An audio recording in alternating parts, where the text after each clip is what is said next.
The locomotive's whistle cut through the late afternoon air like a lonesome cry. Announcing its arrival at Cotton Ridge Station, steam hissed from the engine's belly, mixing with the gray clouds that hung heavy over the small Wyoming town. It was the kind of December day that made folks hurry inside, pulling their collars tight against the bite of winter that prowled the streets. Marion Delaney stood on the platform, her gloved hand clutching the handle of a worn wooden valise.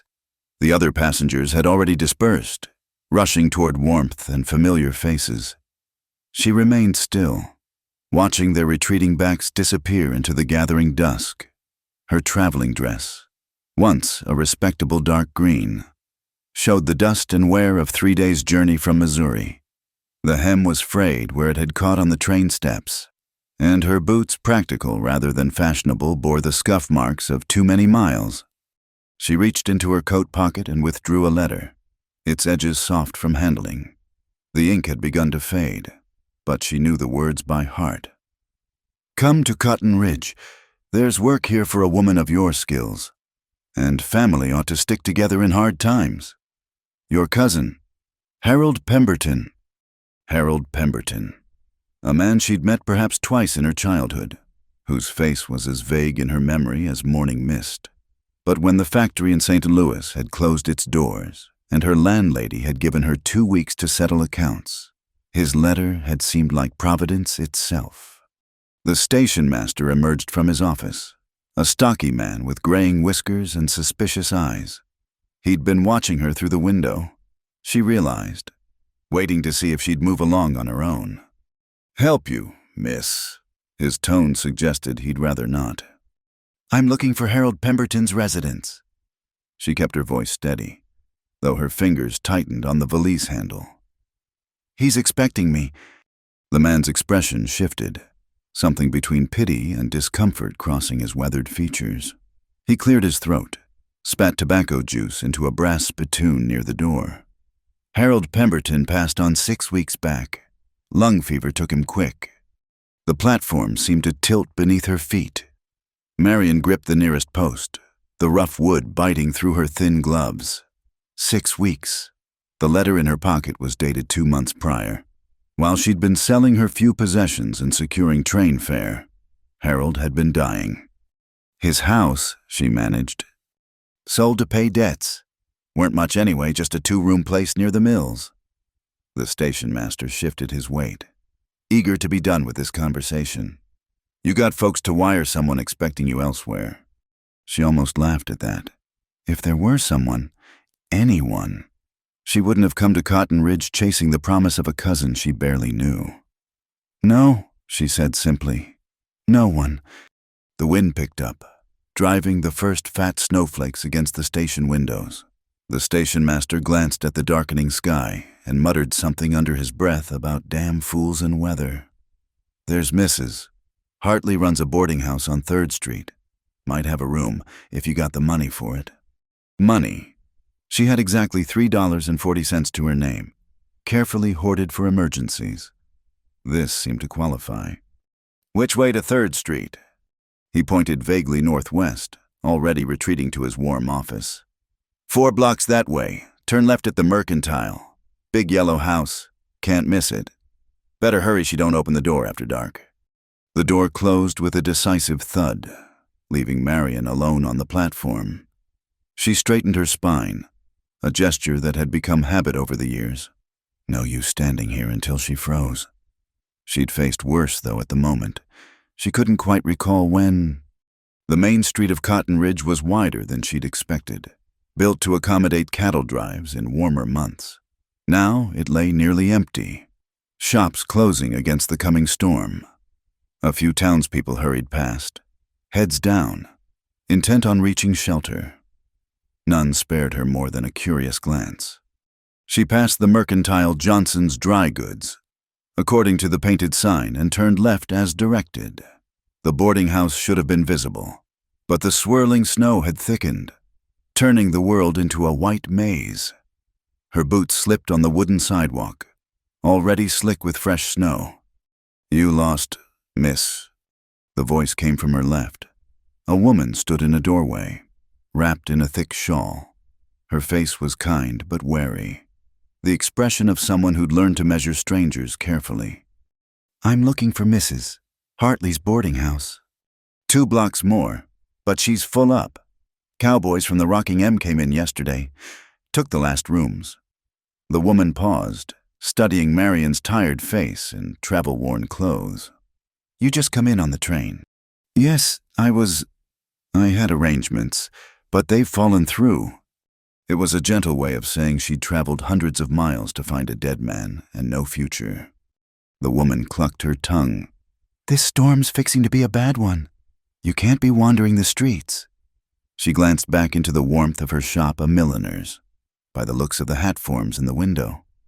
I'd offer you my back room, but my husband, well, he don't take to strangers. I understand. Thank you anyway. Marion turned to go, but the woman caught her sleeve. Wait here a moment. She disappeared inside, returning with a heavy wool blanket. Take this, at least. You can return it tomorrow when you get settled. The kindness nearly undid her. Marion accepted the blanket with murmured thanks, wrapping it over her thin coat. The woman had already closed the door. The warmth and light shut away behind wood and glass. She walked on, no longer sure of her direction. The snow fell heavier now, driven by a wind that found every gap in her clothing. Her valise grew heavier with each step, though it held little enough: 2 dresses, undergarments, her nursing supplies, and a Bible that had been her mother's. The street curved, or perhaps she'd taken a wrong turn.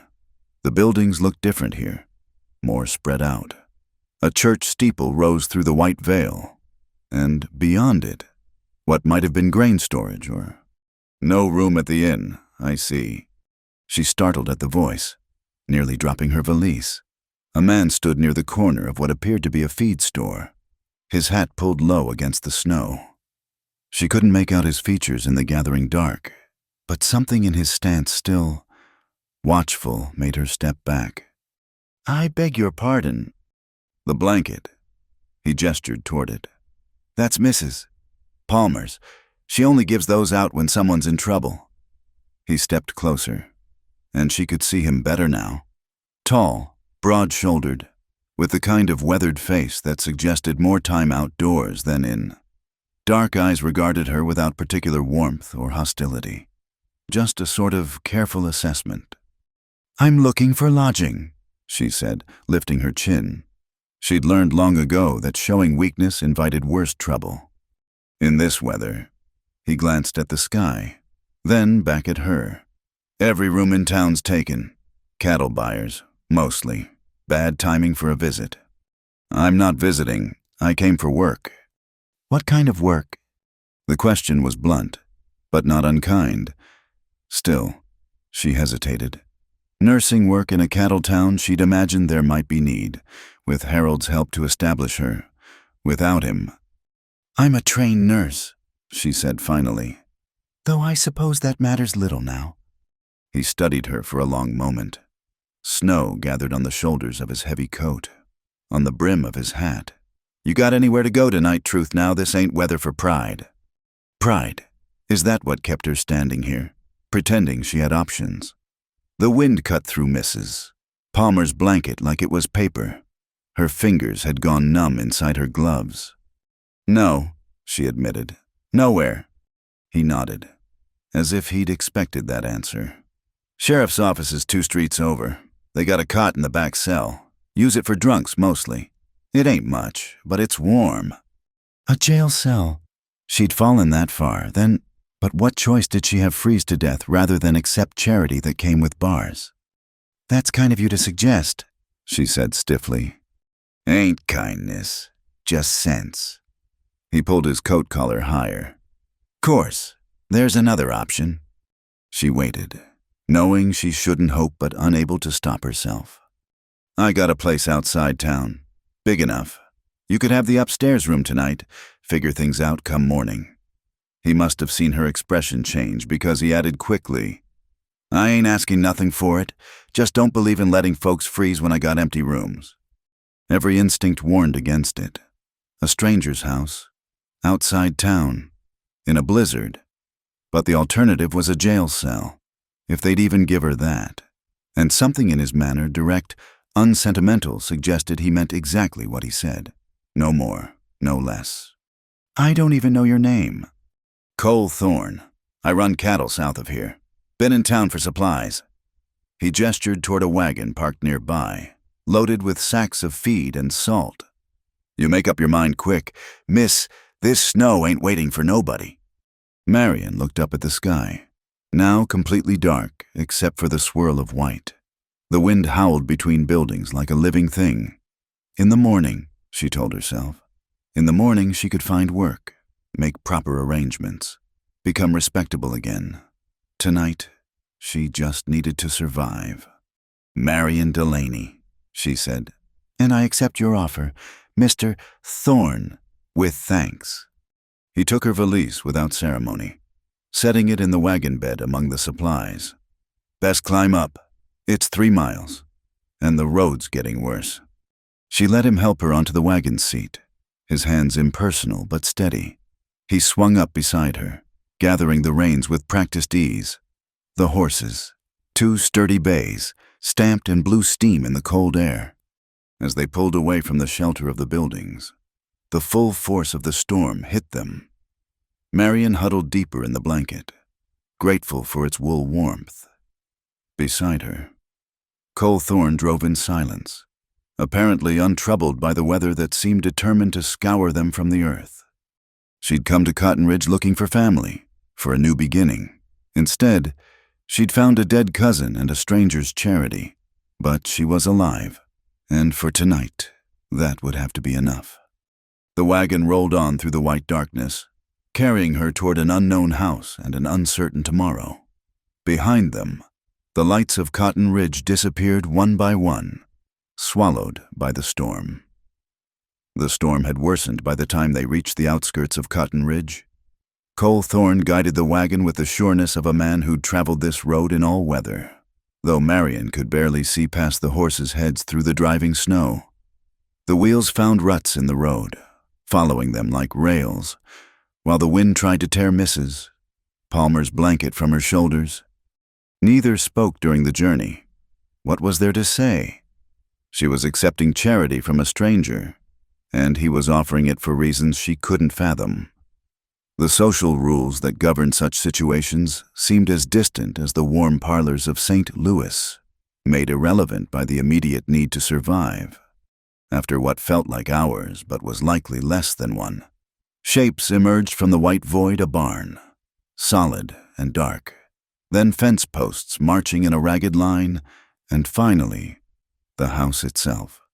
It sat on a slight rise, 2 stories of weathered wood with a wraparound porch.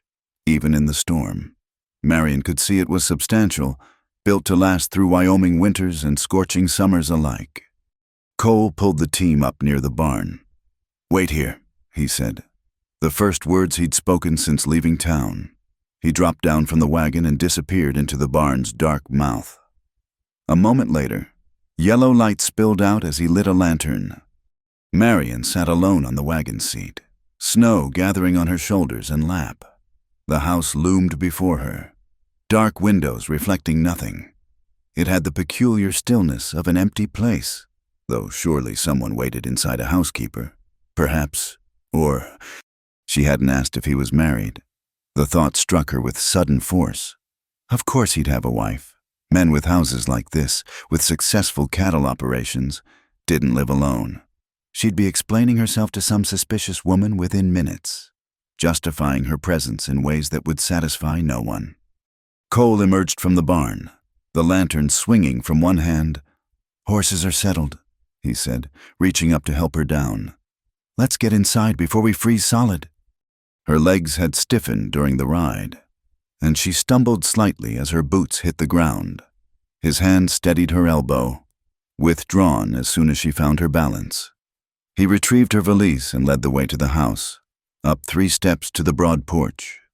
The front door opened to darkness and cold nearly as bitter as outside. Cole set down the lantern and valise, moving through the space with familiar ease. She heard the scratch of a match. Then soft light bloomed as he lit a lamp on a side table. The room revealed itself in stages, a parlor with good furniture gone too long without attention. A layer of dust on every surface. Newspapers stacked beside a leather chair. No feminine touches. No antimacassars or cushions. No flowers dried or fresh. A man's room, abandoned to itself. "I'll get a fire going," Cole said, already kneeling at the hearth. Been gone 3 days, place cools down quick. Marion stood just inside the door, melting snow dripping from her coat onto the wooden floor. The room felt like a held breath, waiting for something that wouldn't come. She recognized the feeling from her own rented rooms after her mother died, spaces that remained stubbornly empty no matter how many people passed through them. Fire caught in the kindling, spreading to the larger logs with crackling enthusiasm. Cole stood, brushing his hands on his pants. In the better light, she could see him more clearly, mid-30s, she guessed, with dark hair that needed cutting and the kind of permanent tan that came from years under the sun. His face was angular, almost harsh, softened only slightly by what might have been laugh lines around his eyes, though he hadn't smiled once since she'd met him. "Kitchen's through there," he said, pointing to a doorway. "I'll heat some water, make coffee. You can—" He paused, seeming to realize the awkwardness of the situation for the first time. "The room upstairs, first door on the right. It's clean. It's clean." Was my wife's, she thought he'd been about to say. The absence in this house suddenly made sense. "Thank you," she said. Yes, thank you." She picked up her valise and climbed the stairs, each step creaking under her weight. The upper hallway was darker, colder. She found the door he'd indicated and pushed it open. Moonlight filtered through lace curtains, revealing a room that had once been someone's sanctuary. A sewing table sat beneath the window, thread still wound on wooden spools, fabric folded neatly as if waiting for hands that would never return. The bed was made with a quilt in shades of blue and cream, the pattern intricate enough to speak of long winter evenings and patient fingers. A wardrobe stood against one wall, its door slightly ajar. Marion set her valise on a chair and moved to the window. The storm had begun to ease, though snow still fell steadily. Below, she could make out the shapes of outbuildings, a corral, the dark line of hills beyond. This was Cole Thorne's kingdom, carved from wildness through will and work. She turned from the window and noticed a photograph on the dresser, positioned to catch morning light. Her hands moved without conscious thought, picking up the silver frame. A family looked back at her, Cole, younger and almost smiling. A pretty woman with light hair pinned high, and 2 girls, perhaps 6 and 8, wearing matching dresses with sailor collars. The woman's hand rested on Cole's arm, proprietary and proud. The girls leaned into their parents, secure in the knowledge that this moment, this family, would last forever. "Coffee's ready." She startled, nearly dropping the photograph. Cole stood in the doorway, not entering the room, his expression unreadable in the dim light. "I'm sorry," she said, setting the frame back precisely where she'd found it. "I didn't mean to." "It's all right." His voice carried no anger, only a kind of weary acceptance. "That was taken 2 years ago, before, such a small word to carry such weight." "Your family is lovely," she said, then caught herself. "Was lovely, I mean—" "I know what you mean." He stepped back from the doorway. "Coffee's downstairs when you're ready. Take your time." His footsteps retreated down the hall. Marion sank onto the edge of the bed, suddenly exhausted. She'd thought her own losses prepared her for anything father dead in the war when she was 12. Mother's slow decline, the factory closing, Harold's death. But this house, with its stopped clocks and waiting rooms, spoke of a different kind of ending. She changed out of her wet traveling clothes into her other dress, a brown wool that had seen better days but was at least dry. Her hair had come loose from its pins during the journey. She repaired it as best she could by feel, having no mirror in the room, Downstairs, she found Cole in the kitchen, a large room with a cook stove that radiated blessed warmth. He'd lit several lamps, pushing back the darkness. 2 cups sat on the table, steam rising from their depths. "Sit," he said, not looking at her. "You must be hungry. I've got bread, some cheese, nothing fancy." "That would be welcome. Thank you." She sat at the table, wrapping her hands around the coffee cup. The heat seeped into her bones, chasing away the last of the cold. Cole moved around the kitchen with economical movements, setting out food on plain plates. "How long since—" She stopped, realizing the question was too personal. 14 months. He sat across from her, pushing a plate in her direction. "Fever took them, all 3 in a week." The bread turned to ash in her mouth. "All 3, those laughing girls, that confident woman, gone." "I was in Cheyenne," he continued, staring into his coffee. "Buying cattle. By the time word reached me," he shrugged, a gesture that said everything. "I'm sorry." The words were inadequate. "But what else was there?" "Yeah." He took a long swallow of coffee. "So am I." They ate in silence after that. The bread was only a day old, the cheese sharp and good. Simple food that filled the stomach, if not the soul. Outside, wind rattled the windows, reminding them that the storm continued its assault on the world. "You said you're a nurse," Cole said eventually. "Trained where?" "St. Mary's Hospital in St. Louis. 3 years on the wards." She hesitated, then added, "I worked in a factory after. Times were hard." He nodded as if this made perfect sense. "Times are hard everywhere. Cattle prices down, banks calling in loans. Half the ranches around here are one bad winter from going under. And you? I'll manage. Always have." He stood, gathering the plates. "You can stay until the weather clears. Figure out what comes next. Town might have work. Doc Morrison's getting old. Mike could use help. Can't pay much, but it's honest work." The offer was more than she'd dared hope for. A recommendation, a place to stay until she could establish herself. She should have felt relieved. Instead, she found herself studying this taciturn man who'd opened his home to a stranger, wondering what it cost him to have another woman sitting at this table, sleeping in that upstairs room. "Why?" she asked. "Why help me?" He paused at the sink, his back to her. For a long moment, she thought he wouldn't answer. "My wife," he said finally. "Lily. She had strong opinions about charity. Said turning away someone in need was like turning away angels. I told her angels probably didn't take the train from Missouri, but—" Another shrug. "Maybe I'm wrong. Maybe they do."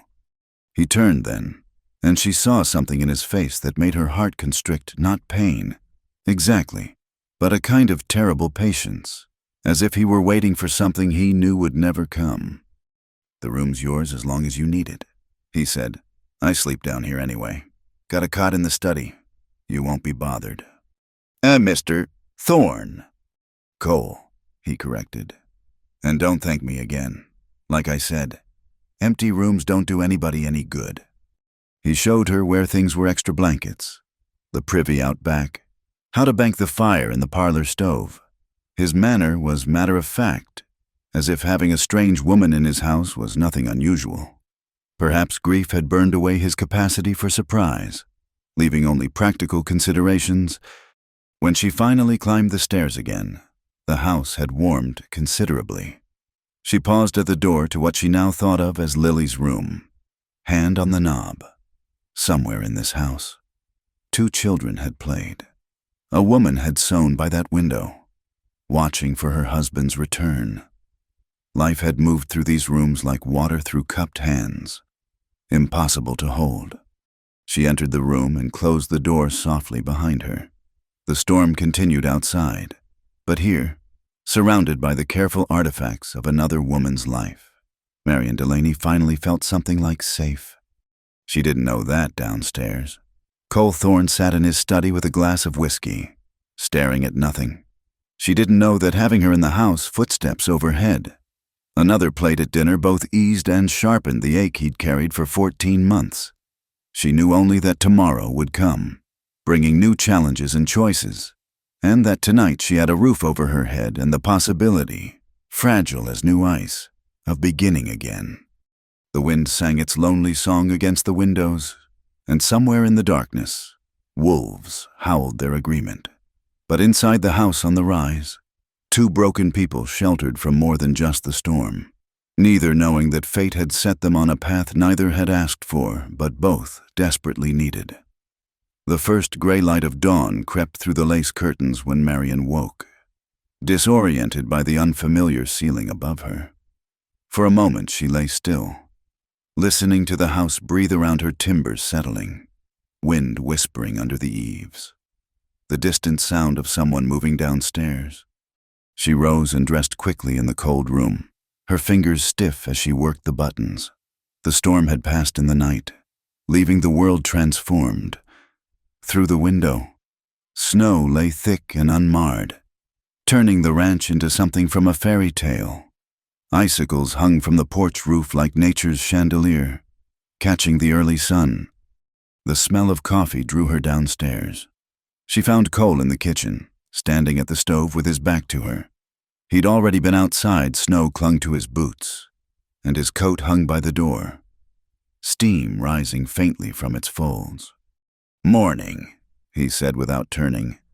"Coffee's fresh. Biscuits in the oven if you're hungry." She poured herself a cup, noting how he kept his distance, maintaining the careful space between them. In daylight, the kitchen showed its neglect more clearly, grease built up on the stove, windows that hadn't seen proper washing in months, a fine layer of dust on the shelves.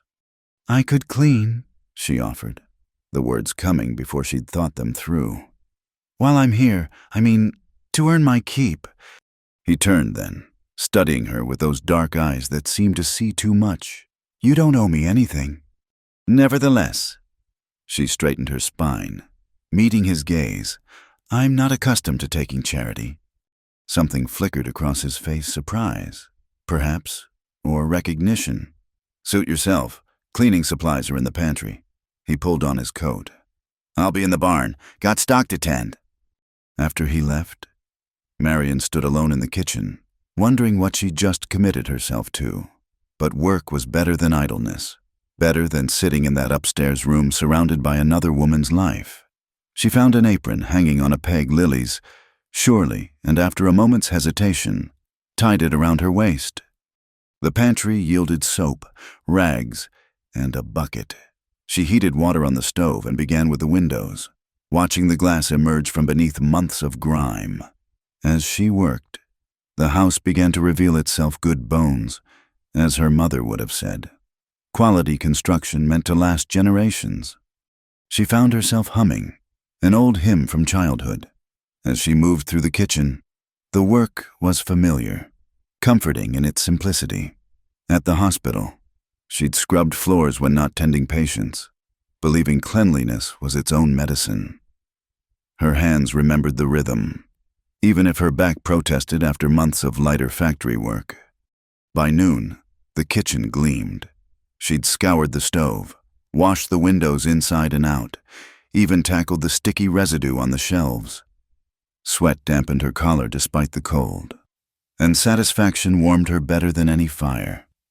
Cole hadn't returned, though she'd seen him moving between the barn and other outbuildings, a dark figure against the white landscape. She fixed a simple lunch, more bread and cheese, some preserved peaches she'd found in the pantry, and ate alone at the newly cleaned table. The afternoon stretched before her. She could stop here, rest on what she'd accomplished. Instead, she gathered her supplies and moved to the parlor. This room held more memories. Children's books stacked on a low shelf, a sampler on the wall, the alphabet picked out in careful stitches with Emma Thorne, age 8 inches at the bottom, a wooden horse, painted dapple gray, forgotten beside the cold fireplace. Each item was a small wound, evidence of the life that had drained from this house like water from a broken cup. She worked around these artifacts carefully, neither hiding nor highlighting them. Dust cloths revealed the warm grain of walnut furniture, the deep red of oriental carpets brought by wagon from who knew where. Quality everywhere, chosen by someone with taste and the means to indulge it. "You don't have to do that." She startled, spinning to find Cole in the doorway. He'd removed his hat, and melting snow darkened his hair. "I know," she said simply, turning back to her work. He watched her for a moment longer, then crossed to the fireplace and began building a fire. They worked in companionable silence, the only sounds the whisper of her cloth on wood and the crackle of kindling catching flame. Lily loved this room, he said suddenly. Called it her sanctuary. Kids would play on that rug while she sewed. He pointed to a spot near the window. Had her chair just there, to catch the afternoon light. Marion paused in her dusting. "Would you prefer I leave things as they were?" "No." The word came quick and harsh. "No," he repeated more softly. "She wouldn't want—" He stopped, cleared his throat. "Place needs tending. She'd appreciate that." He left again, as abruptly as he'd come. Marion continued her work, but something had shifted in the room's atmosphere. It felt less like trespass now, more like gentle restoration. By evening, she'd transformed both kitchen and parlor. Her dress was dusty, her hair escaping its pins, but the rooms looked cared for again. She found a ham in the cold pantry, potatoes in a bin, and set about making a proper dinner. Cole appeared as she was setting the table, drawn perhaps by the smell of real food. He stopped in the doorway, taking in the changes. "I haven't seen it look like this since—" He didn't finish, didn't need to. They ate in less strained silence than the night before. The food helped hot and substantial, flavors that spoke of home and hearth. Cole ate steadily, methodically, like a man who'd forgotten meals could be more than fuel. "You cook for the hospital?" he asked, pushing back his empty plate. "Sometimes the regular cook drank, so we nurses took turns when she couldn't manage." Marion smiled slightly at the memory. "I made soup for 40 people once with nothing but bones and vegetables the grocer couldn't sell. Sister Catherine called it a miracle. I called it desperation." It was the first hint of levity between them, and Cole's mouth quirked in what might have been the beginning of a smile. "Sounds like ranch cooking, making do with what you have." "I suppose nursing and ranching have that in common. Both require improvisation. And strong stomachs," he added, and this time he did smile, just slightly. They cleared the table together, moving around each other with careful courtesy. As Marion washed dishes, Cole dried, returning each item to its proper place with the unconscious precision of routine. "I'll go to town tomorrow," he said as they finished. "Talk to Doc Morrison about work for you. Weather should hold." "I can speak for myself," she said, then softened it with, "But an introduction would be helpful." "Thank you." He nodded, hanging the dish towel on its hook. "There's mending in that basket by Lily's chair, if you're looking for something to do. She always—" he gestured vaguely, "kept busy in the evenings." After he retreated to his study, Marion investigated the basket. Men's shirts with torn seams, socks wearing thin at the heels, a jacket with a ripped pocket. She selected a shirt and threaded a needle from the sewing box on the table. The chair by the window fit her perfectly, as if made for her height. She could see why Lily had chosen this spot. The view extended across the snow-covered ranch to the mountains beyond, painted pink and gold by the setting sun. As she worked, her fingers finding their rhythm with needle and thread, she thought about the woman who'd sat here before. Had Lily been content with this isolation, this careful domestic peace? Or had she, like Marion, arrived here by accident and made the best of circumstances? The shirt was Cole's, she realized, noting the breadth of the shoulders, the length of the sleeves. Her hands worked the familiar motions while her mind wandered. Tomorrow he'd take her to town, help her find work, set her on the path to independence. She should be eager for it. This return to purpose and self-sufficiency. Instead, she found herself oddly reluctant to leave this house with its ghosts and silences. There was something healing in the simple work, the quiet evenings, the careful dance of two damaged people sharing space without demands or expectations. She'd finished the shirt and started on a pair of socks when Cole emerged from his study. He paused, seeing her in Lily's chair with mending in her lap, and she braced for pain or anger.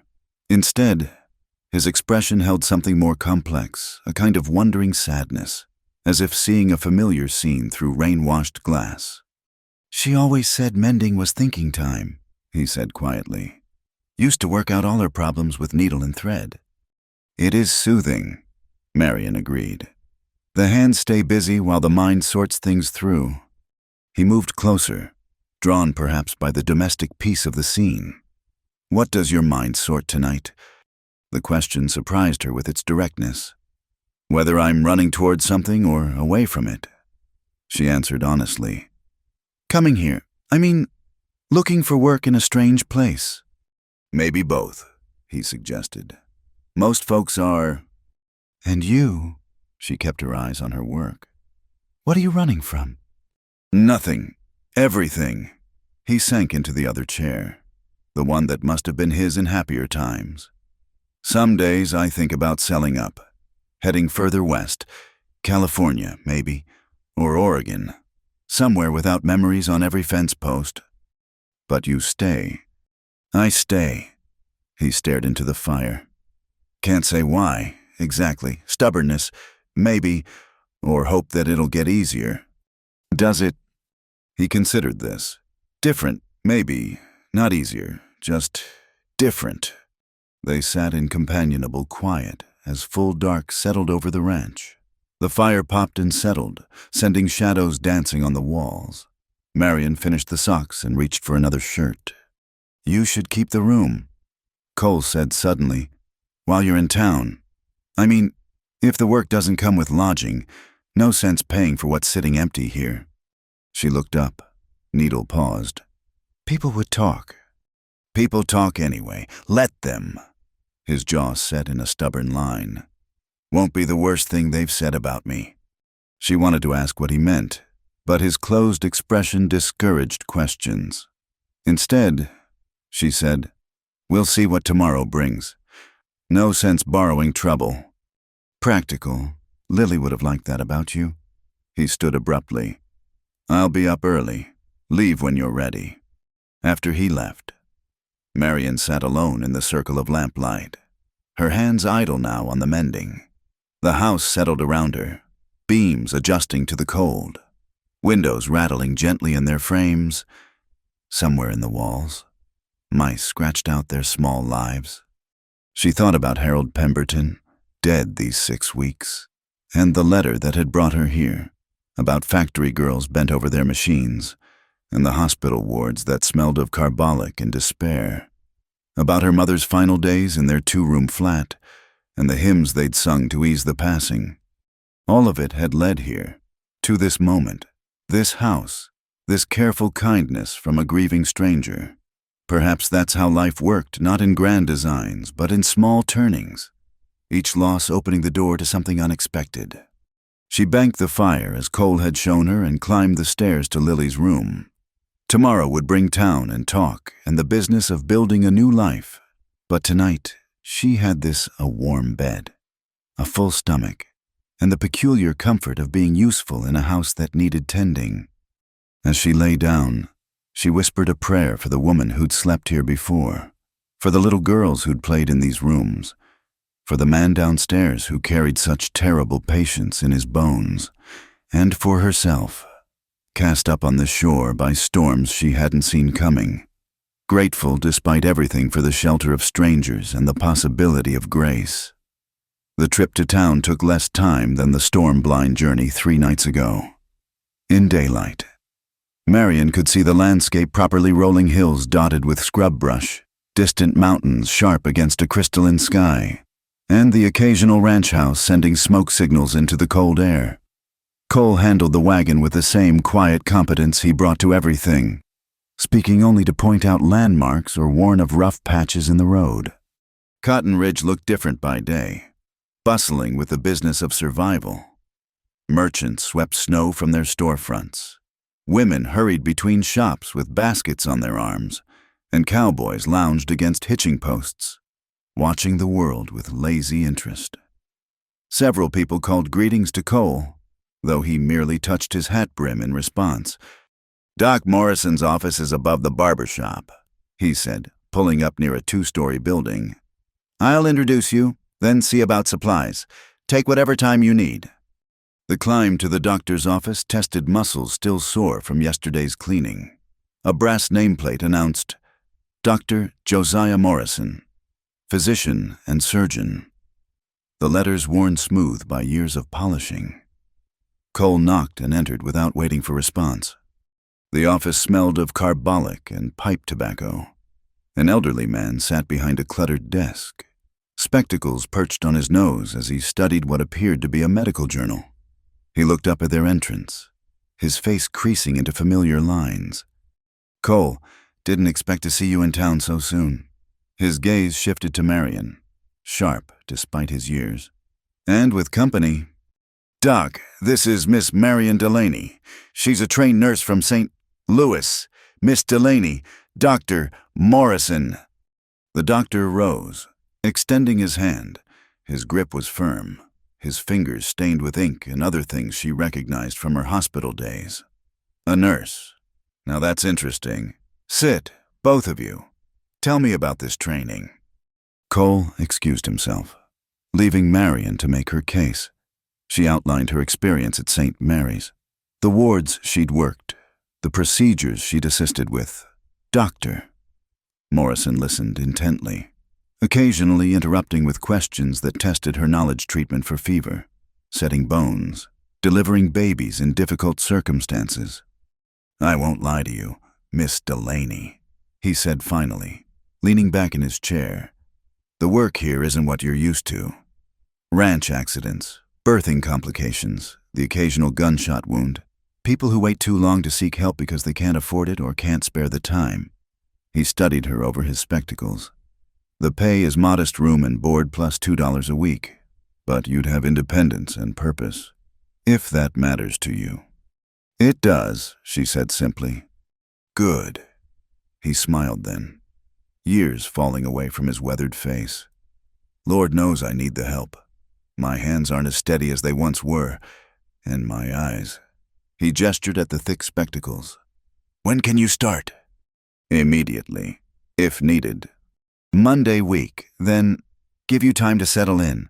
I've a room behind the office, nothing fancy, but clean and private. You'll take your meals at Mrs. Hartley's boarding house as part of your wages." He stood, signaling the interview's end. "Welcome to Cotton Ridge, Miss Delaney. I suspect you'll find us an interesting challenge." She descended the stairs in a daze, employment secured more easily than she dared hope. Cole waited by the wagon, talking with another man who walked away at her approach. "Success?" Cole asked, helping her up. "Yes, I start Monday week." She settled her skirts, trying to contain her relief. "He's even provided lodging." "Good." He clicked to the horses. "Few more stops, then home." Home. The word sat strangely between them. She wanted to correct it his home, not hers, but held her tongue. Their next stop was the Mercantile, where Cole introduced her to Mr. Johnson, the proprietor. The man's wife emerged from the back room, curiosity evident in her quick assessment of Marion's worn dress and careful manner. "Nurse, you say, Mrs." Johnson's tone suggested skepticism. "And staying out at the Thorne place?" "Temporarily," Marion said firmly, "until I begin work with Dr. Morrison." "Of course." The woman's smile didn't reach her eyes. "How fortunate that Mr. Thorne could offer assistance." Cole's jaw tightened, but he continued his business as if deaf to the undertones. Marion selected a few necessary items: soap, hairpins, thread, aware of Mrs. Johnson's gaze following her movements. They made similar stops at the bootmaker and the seamstress, Cole introducing her with the same brief explanation, each time She felt the weight of speculation. The quick glances between proprietor and customer, the whispered conversations that began before they'd cleared the doorway. "Is it always like this?" she asked as they left town. "Like what?" "The watching, the whispering." He shrugged. "Small town. Not much else to do but mind each other's business." "They think—" She stopped, unable to voice the implications. "I know what they think." His hands tightened on the reins. "Let 'em. Truth has a way of sorting itself out." They rode in silence for a while, the town falling away behind them. "Finally," Marion said, "tell me about them. Your family." She expected him to refuse, to retreat into the careful distance he maintained. Instead, after a long pause, he began to speak. "Lily was 17 when we married. I was 22. Thought I knew everything about the world." A slight smile softened his profile. "Her father owned the bank. Didn't think much of a cowboy courting his daughter. But Lily, she had her own mind about things." He told her about building the house, Lily planning every room while pregnant with Emma, about Emma's birth during a spring storm, and Sarah's arrival 2 years later on Christmas Eve. Small stories. Ordinary memories made precious by loss. The girls loved horses, he continued. Emma especially. Had her in the saddle before she could properly walk. Used to ride out to check fence with me, chattering the whole way about everything she saw. His voice roughened. Sarah was quieter, more like her mother. Could spend hours with her dolls, making up stories. Marion listened without interrupting, sensing how rare these reminiscences were. The afternoon sun stretched their shadows long across the snow as Cole painted pictures of a life she'd never see Sunday dinners with too much food. Christmas mornings with paper and ribbons everywhere. Summer evenings on the porch with Lily reading aloud while the girls played in the yard. "The fever came in October," he said, his voice flattening. "Started with Sarah.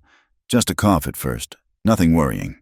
By the time I left for Cheyenne, all three were sick, but Doc said it would pass."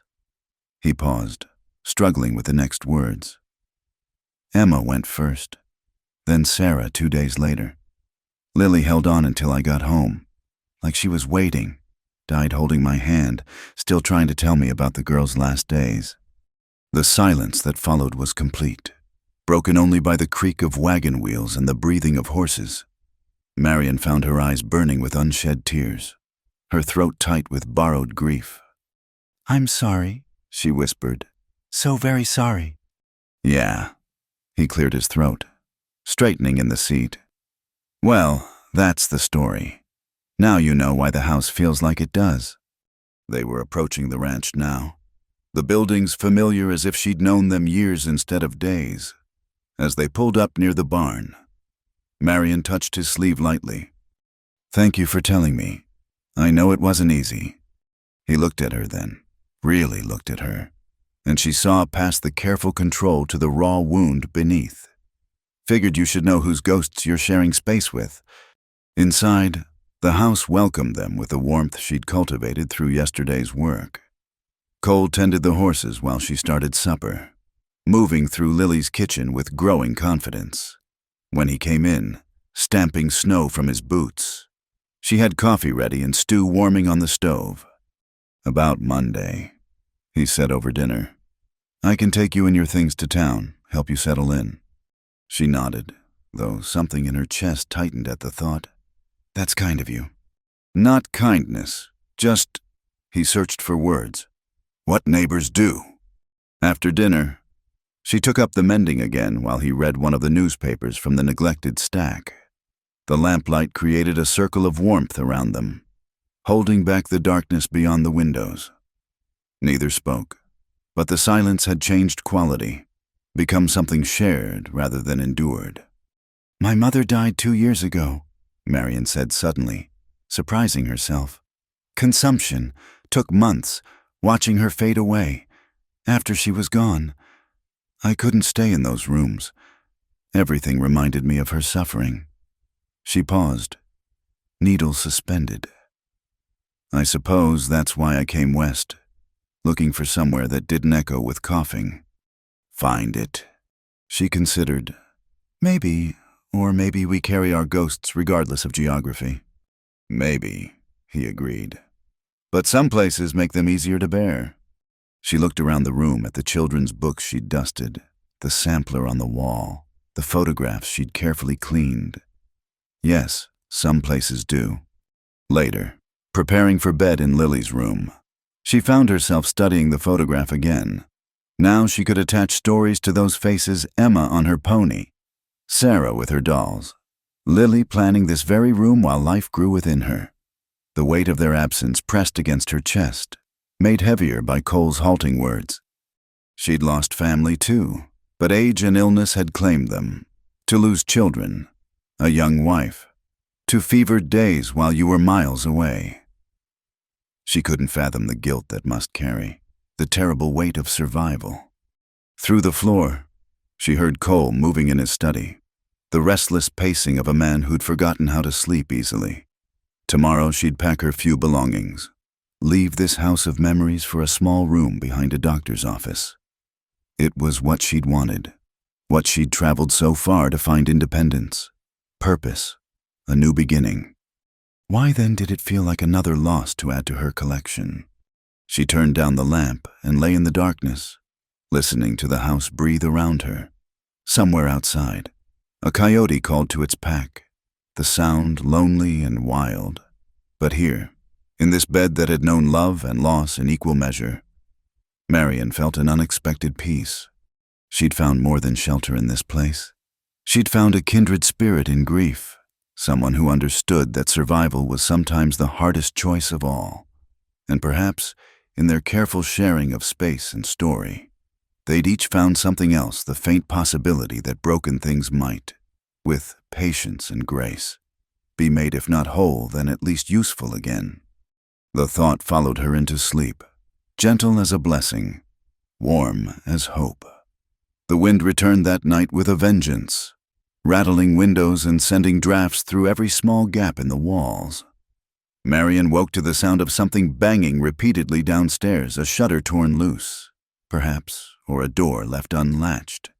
She lay still, waiting for Cole to handle it, but the banging continued with mechanical persistence. Finally, she rose and wrapped her shawl around her shoulders.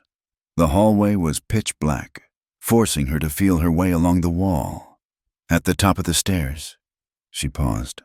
The sound came from the kitchen, definitely a door, slamming open and closed with each gust. She descended carefully, her bare feet silent on the worn wood. In the kitchen, the back door stood open, snow swirling across the threshold. She hurried to close it, struggling against the wind that seemed determined to keep it open. As she fought to secure the latch, a stronger gust tore it from her hands, slamming it against the wall. "Let me—" Cole appeared beside her, his hair wild from sleep, wearing only trousers and an undershirt. Together they wrestled the door closed, his greater strength finally overwhelming the wind's fury. He slid the bolt home with a decisive thud. "Latch is worn," he said, breathing hard. "Been meaning to fix it." They stood close in the darkness, both shivering from the cold. Marian became acutely aware of the impropriety, her in her nightgown, him half-dressed, alone in the middle of the night. She stepped back, clutching her shawl tighter. "I'm sorry. I heard the noise and thought—" "No need for sorry. Would have woken the dead, that banging." He moved to the stove, checking the banked coals. "Might as well build it up. Won't get back to sleep with this wind." She should return upstairs, leave him to his insomnia. Instead, she heard herself say, "I'll make coffee." He glanced at her, something unreadable in his expression, then nodded, while he coaxed the fire back to life. She filled the pot and set it to heat.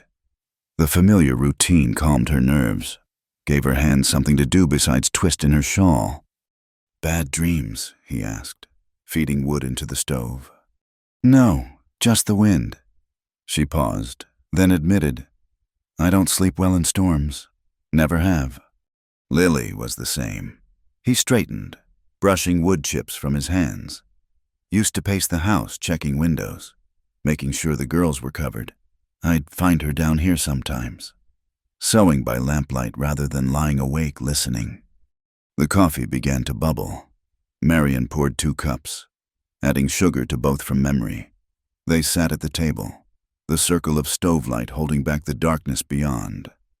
Tell me about St. Louis, he said. What was it like, working at the hospital? So she told him about the wards with their rows of iron beds, the smell of lye soap and laudanum, the endless stream of humanity seeking relief, about Sister Catherine, who ran the nursing staff with military precision and unexpected kindness, about learning to see past dirt and disease to the person beneath, to offer comfort when cure wasn't possible. The hardest were the children, she said, staring into her coffee. So many orphans, or near enough, parents too poor or sick to care for them. She smiled slightly. There was one boy, Timothy, 8 years old, sharp as a tack, came in with a broken leg from a factory accident. He'd been working to help feed his younger siblings. 8 years old in a factory. Common enough. Children have nimble fingers, fit in small spaces. Her voice hardened. The foreman said it was the boy's fault, not paying attention. But I saw those machines. Mr. Thorne. No child should be near them. Cole, he corrected automatically. What happened to him, Timothy? The leg healed crooked. He'd always limp. But one of the sisters found him a place with a printer, learning the trade. Last I heard, he was setting type and reading everything he could get his hands on. She smiled at the memory. He sent me a note when I left, printed on a card he'd made himself. Thank you for seeing me. It said, just that. You miss it. The hospital. Parts of it, the purpose, the feeling of being useful. Not the politics, the constant struggle for supplies, watching people die from preventable things. She met his eyes. But yes, I miss it. They sat in comfortable quiet as the wind tested every corner of the house. The coffee cooled in their cups. Forgotten. Finally. Marion noticed Cole trying to suppress a shiver. You're cold. We should... Don't go. The words came quick and raw, as if torn from him without permission. He looked as surprised as she felt. I mean, that is... She waited, watching emotions chase across his face need. Fear, grief, loneliness, all there and gone in heartbeats. Sometimes, he said slowly, the house gets too quiet. Even the wind is better than the silence. He stood abruptly. But you need your sleep. I'll walk you up. I'm not tired. She rose too, facing him across the narrow space. And you're right. The silence is harder than any storm. He looked at her for a long moment. This woman who'd appeared in his life like snow from a clear sky. She saw him weighing something, making a decision. Wait here, he said. He disappeared into the front room, returning with his heavy coat. Without speaking, he draped it around her shoulders over her shawl, the warmth of it, smelling of leather and horse and something uniquely him, made her feel safer than she had in months. Don't let me sleep alone. The words slipped out before she could stop them, an echo of childhood fears and recent griefs. His hand stilled on the coat collar. Marion. I don't mean... She felt heat rise in her cheeks. Just don't send me away. Let me sit here a while, until the storm passes. Understanding softened his features. I'll bank the stove higher. He busied himself with the fire while she settled back at the table, wrapped in his coat like armor. When he sat again, she noticed he'd put on a proper shirt. That careful propriety maintained even in the small hours. My father died when I was 12, she said into the renewed quiet. Confederate bullet at Shiloh. Mother never remarried, just worked herself old before her time. I used to lie awake during storms, listening for her breathing in the next room, terrified she'd slip away while I slept. Did she? No, waited for full daylight. Me sitting right beside her, said she wanted to see my face clearly one more time. Tears she hadn't shed in years threatened. Storms still make me feel 12 again, listening for breathing that won't come. Cole reached across the table, his calloused hand covering hers briefly before withdrawing. The girls were afraid of storms too. We'd make a game of it, counting between lightning and thunder, making up stories about the wind. His voice caught. Last storm before they got sick, we all huddled in the big bed. Even Lily told stories until dawn. Sarah fell asleep in my arms. Emma sprawled across her mother's lap. A good memory. One of the last... He rubbed his face, suddenly looking older than his years. That's the devil of it. Every good memory carries the weight of what came after. Maybe someday it won't. Maybe the joy will stand on its own again. Maybe. He didn't sound convinced. The wind chose that moment to send something a branch, perhaps crashing into the side of the house. Marion jumped, then laughed shakily at her own nerves. Come on, Cole said, standing. If we're going to be awake, might as well be useful. He lit a lamp and led her to the front parlor. The fire there had died to embers, the room cold enough to see their breath. While he rebuilt the fire, she noticed a leather-bound album on a shelf, its spine worn from handling. May I? She asked, touching it lightly. He hesitated, then nodded. Lily kept that, pictures and such. She brought the album to the sofa, waiting until he joined her to open it. The first pages held formal portraits, wedding photos. Cole young and serious, Lily radiant in white. Then came the children. First Emma as an infant, then both girls at various ages. But it was the informal images that caught her heart, sketches Lily had made of daily life. Cole sleeping in his chair, mouth slightly open. The girls playing dress-up in their mother's clothes. A study of hands, labeled Emma learning to sew. Quick captures of a life fully lived. She was talented, Marion said softly. Never had lessons, just saw things and put them down on paper. He turned a page, revealing a sketch of himself teaching Emma to ride. Used to embarrass me, her drawing me all the time. Now I'm glad for them. They went through the album slowly, Cole offering quiet commentary. This was Sarah's first birthday. That was the Christmas Emma got her wooden horse. Here were the girls picking berries, faces and fingers stained purple. Near the end, the sketches grew sparser. One of the last showed all four of them on the porch, dated just a month before the fever. They looked so complete, so unaware of the shadow approaching.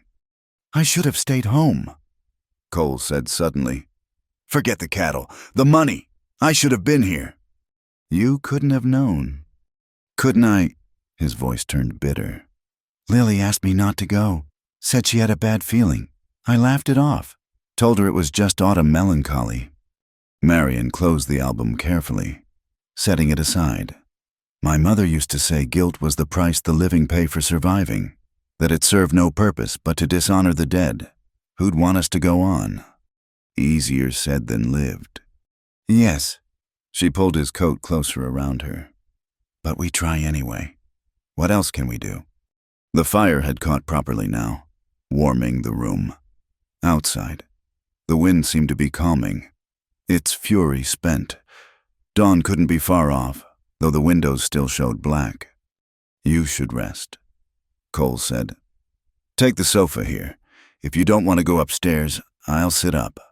She looked at him, this strong, broken man who'd shown her more trust in one night than most people managed in years. We could both rest. You in your chair, me here, just not alone. He considered this, that careful weighing she was beginning to recognize. Then he nodded, rising to fetch blankets from a chest. He handed her two, taking one for himself. Thank you, she said, for the coffee, for the memories, for not making me weather this storm by myself. Thank you, he replied, for reminding me that storms pass. They settled into their respective places, she on the sofa, he in his chair like an old married couple worn into comfortable routine. The fire crackled between them, painting shadows on the walls. The wind still howled, but softer now, less demanding. Marion, his voice came drowsy from the chair. Yes, When you move to town, you'll still visit sometimes. Her throat tightened. If you'd like, I'd like... Silence fell again, but warm now, companionable. Marion pulled the blankets to her chin, surrounded by the smell of his coat and the sound of his breathing. For the first time since her mother's death, she felt held by something larger than her own will. Call it friendship. Call it understanding. Call it two souls recognizing their shared wreckage. As sleep finally claimed her, she heard him whisper something to her, to Lily, to the night itself. She couldn't tell, but it sounded like thank you, and it followed her down into dreams where storms always passed and morning always came. Dawn came late and gray, filtered through windows still frosted with ice. Marion woke to find Cole's chair empty, the blanket folded neatly over its arm. From the kitchen came sounds of morning industry, the clatter of the stove lid, water being poured, boots on wooden floors. She sat up, muscles protesting the night spent on the sofa. His coat had slipped from her shoulders during sleep, and she gathered it close again, reluctant to surrender its warmth. Through the parlor windows, she could see the storm's aftermath. Snow drifted high against fences, tree branches scattered like bones across the white landscape. Coffee's ready. Cole appeared in the doorway, fully dressed for the day's work. If he felt any awkwardness about their midnight conversation, it didn't show in his steady demeanor. And breakfast, such as it is. She rose, folding the blankets carefully. I should help. Already done. Go on upstairs and dress proper. I'll need to clear the road before we can get to town. The dismissal stung slightly. This returned to formal distance after the night's intimacy, but she understood it. Daylight brought different rules, necessary boundaries. She climbed the stairs to Lily's room, washed in the basin of cold water, and dressed in her brown wool. When she returned to the kitchen, Cole was already outside. Through the window, she watched him work, methodically clearing a path from house to barn with broad sweeps of the shovel. There was something meditative in his movements, a man who'd learned to find peace in physical labor. She ate her breakfast biscuits and gravy, better than she'd expected from a bachelor's kitchen, then bundled herself against the cold and joined him outside. Need any help? He paused, leaning on the shovel. Ever cleared snow before? In St. Louis, though perhaps not quite this much. A slight smile touched his mouth. There's another shovel in the barn. They worked side by side through the morning, carving order from chaos. The sun emerged occasionally between clouds, making the snow sparkle like scattered diamonds. Marion's shoulders burned with the effort, but she matched Cole's pace, determined not to slow him down. You're stubborn, he observed after she'd refused his third offer to rest. Practical, she corrected. The sooner we clear, the sooner we can travel. And you're eager to leave. There was something in his tone, not quite hurt, but a kind of resignation. She stopped shoveling, considering her words. I'm eager to start being useful again, but leaving... She gestured at the house, the barn, the wide white world around them. This has been a refuge, more than I deserved or expected. You deserved kindness. Everyone does. Not everyone offers it so freely. He returned to his shoveling, but she caught the pleased flush on his weathered cheeks. By midday, they'd cleared enough to make travel possible. Cole hitched the horses while Marion gathered her few belongings, packing them carefully in her valise.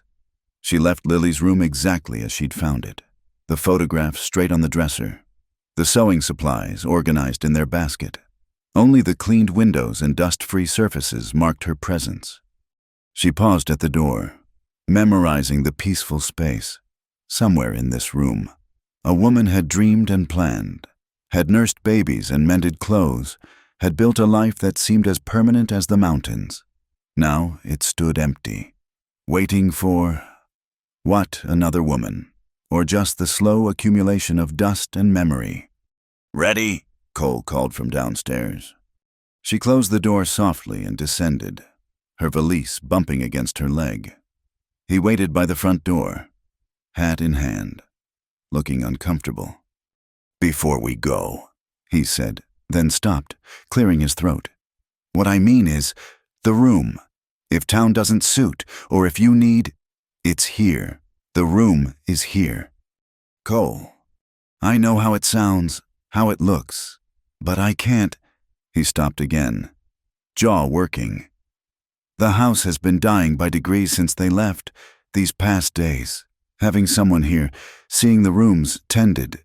He met her eyes directly. "It helps, that's all I'm saying.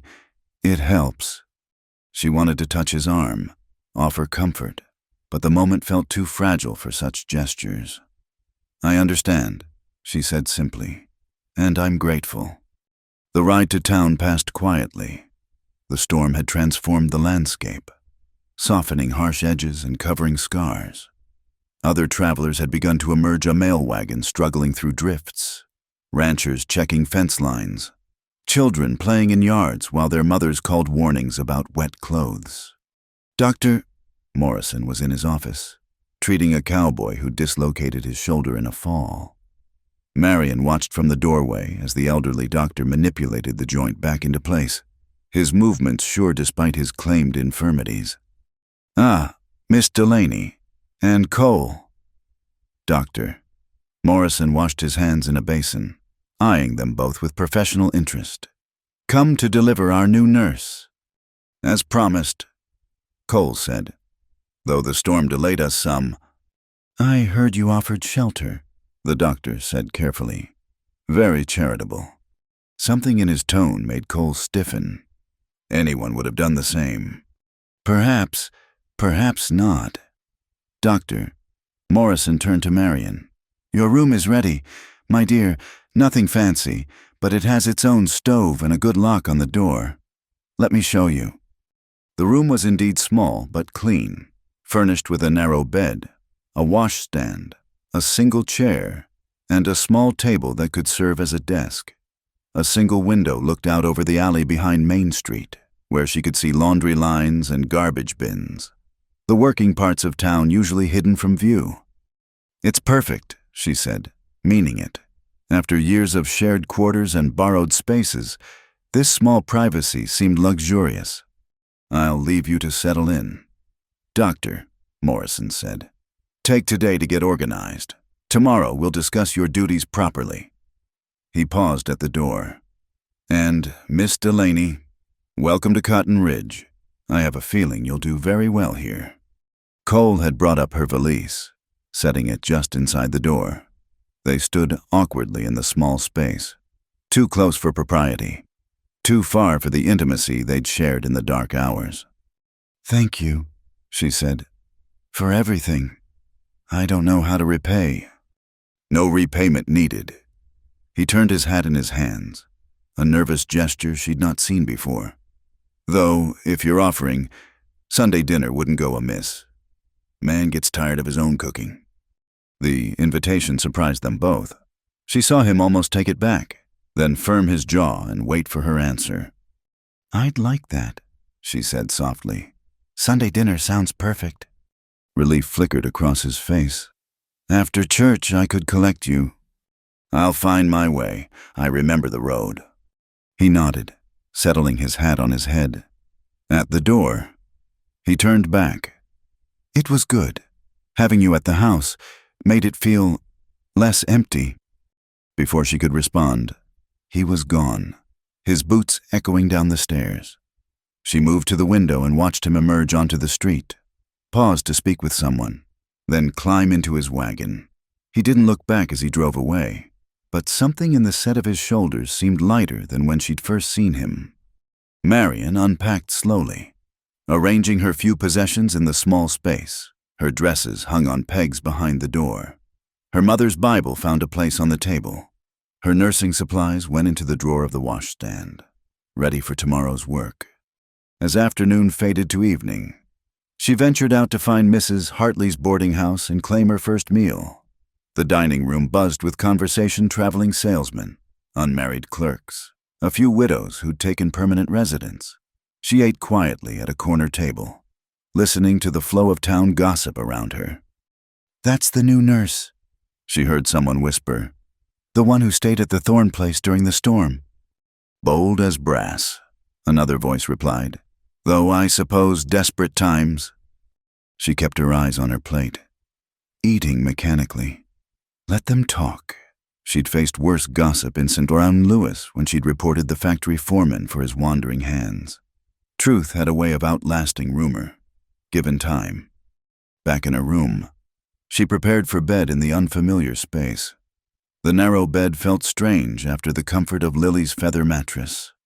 Street sounds drifted through the thin walls, horses passing. Saloon music from 2 blocks over, the night watchman calling the hour. She thought of Cole, alone in that big house with only ghosts for company. Was he sitting by the fire, going through the motions of evening, or had he retreated to his study with whiskey and regret, as she suspected was his habit? 5 days until Sunday, 5 days to establish herself, prove her worth to Dr. Morrison, begin building a reputation that didn't depend on where she'd sheltered from a storm. 5 days to prepare a meal worthy of the kindness she'd been shown. She pulled the thin blanket to her chin, missing the weight of his coat around her shoulders. Outside her window, someone was singing a cowboy. By the sound, making his unsteady way home. The song was mournful. Something about lost love and empty ranges. The kind of melody that caught in your throat and wouldn't let go. This was her life now, this small room, this new work, this careful navigation of a town's expectations. It was what she'd wanted, what she'd traveled so far to find. Independence, purpose, a fresh beginning. Why then did she lie awake counting the days until Sunday? Until she could return to that house of shadows and share another meal with a man who understood the weight of surviving when others hadn't. The cowboy's song faded into distance, leaving only the ordinary sounds of a town bedding down for the night. Marion closed her eyes and willed sleep to come, trying not to think about another sleepless soul 3 miles outside town, keeping watch against a darkness that had nothing to do with night. Tomorrow would bring new challenges, new faces, new tests of her skill and character. But tonight, she allowed herself one small comfort, the knowledge that Sunday would come, and with it, the promise of a place where loneliness could be shared and silences didn't need filling. It was enough. For now, it was enough. Sunday morning arrived wrapped in fresh snow and brilliant sunshine. Marion dressed carefully in her better dress, the green one, pressed and mended and pinned her hair with extra care. She'd risen early to prepare the meal she'd promised, using the small kitchen privileges Mrs. Hartley grudgingly allowed her boarders. The church bells were ringing as she made her way down Main Street, carrying a basket covered with clean cloth. The townspeople were emerging in their Sunday best, families walking together, children scrubbed and warned about mud puddles. Several people nodded to her, a few patients from her first week with Dr. Morrison, grateful for gentle hands and practical advice. Miss Delaney, Mrs. Palmer, the milliner who'd given her the blanket that first night, waved from across the street. "How are you settling in?" "Very well, thank you." Marion paused, allowing the woman to cross to her. "I've been meaning to return your blanket." "Keep it, dear. Consider it a welcome gift." Mrs. Palmer's eyes flicked to the basket. "Going somewhere after services?" "Yes, Marion stopped, suddenly aware of the delicate nature of her position. "I'm having dinner with a friend." "How nice." The woman's tone suggested she knew exactly which friend. "Well, don't let me keep you. The sermon tends to run long when Reverend Blake gets going about temperance." The small church was already filling when Marion slipped into a rear pew. She'd attended services the previous Sunday, sitting alone while the congregation cast curious glances her way. This week felt different. Several people smiled, and Mrs. Morrison actually patted the bench beside her in invitation. She was settling her skirts when a familiar figure appeared at the end of her pew. Cole stood there, hat in hand, looking uncertain. "Morning," he said quietly. Mind if I sit? Aware of the eyes upon them. Marion slid over to make room. He sat carefully, maintaining proper distance, but she was acutely conscious of his presence, the soap and leather scent of him, the way his large hands dwarfed the hymnal, the slight catch in his breath during the prayer for the departed. Reverend Blake did indeed warm to his temperance theme, warning against the demon liquor with enthusiasm that suggested personal acquaintance. Beside her, Cole shifted occasionally, his attention clearly wandering. Once, when the Reverend pounded the pulpit with particular vigor, she caught him suppressing a smile. Lily used to count, he whispered, leaning slightly toward her. How many times he'd say demon rum in one sermon. Her record was 23. Marion pressed her lips together, fighting her own smile. Around them, the congregation drowsed in the warm church, bonnets nodding, children fidgeting despite maternal warnings. After the service, they emerged into sunshine that made the snow-covered town sparkle. Cole retrieved her basket while she exchanged pleasantries with Dr. and Mrs. Morrison, promised to visit an elderly patient, and deflected Mrs. Johnson's pointed questions about her dinner plans. Ready. Cole appeared at her elbow, the basket in one hand, his other hand hovering near her arm without quite touching. They walked to his wagon together, running the gauntlet of after-church gossip. Marion kept her head high, smiling pleasantly at anyone who caught her eye. Let them talk. She'd done nothing to be ashamed of. You're braver than you look, Cole observed as he helped her into the wagon. Or more foolish. She arranged her skirts, trying for lightness. I suppose time will tell. The ride to the ranch passed pleasantly. Cole pointed out changes since the storm fences needing repair. A hawk's nest in a lone cottonwood, the track where neighbors' cattle had wandered through his property. He spoke more freely than she'd yet heard him, as if the Sunday sunshine had loosened something in his chest. Old man Henderson's been after me to sell the north pasture, he said as they turned into his property. Says I don't need so much land for the herd I'm running. Will you? No. His jaw firmed. That was going to be... He stopped, then continued more quietly. I had plans for that land. Still do, maybe someday. The house looked different in daylight without the urgency of storm, solid and welcoming. Smoke rising from the chimney she'd helped tend. As they pulled up, Marion noticed fresh repairs to the barn door, new boards standing out pale against the weathered wood. You've been busy, she said. Keeps the hands occupied. He helped her down, retrieving the basket. Mind gets too loud otherwise. Inside, she found he'd made efforts toward hospitality, the table cleared of its usual papers, fresh wood stacked by the stove, even a jar of winter berries on the table, their red bright against the plain cloth. From Lily's Preserves, he explained, seeming embarrassed by the gesture. Thought they'd be nice with dinner. While she unpacked her basket and began final preparations, Cole built up the fire and set water to heat. They moved around each other with the easy rhythm they'd established during her stay, comfortable with shared space and purpose. What can I do? He asked. The plates, if you would. And perhaps... She hesitated. Would you mind if we ate in the dining room? It seems more fitting for Sunday. Something crossed his face, pain, memory, resolution, before he nodded. Haven't used it since.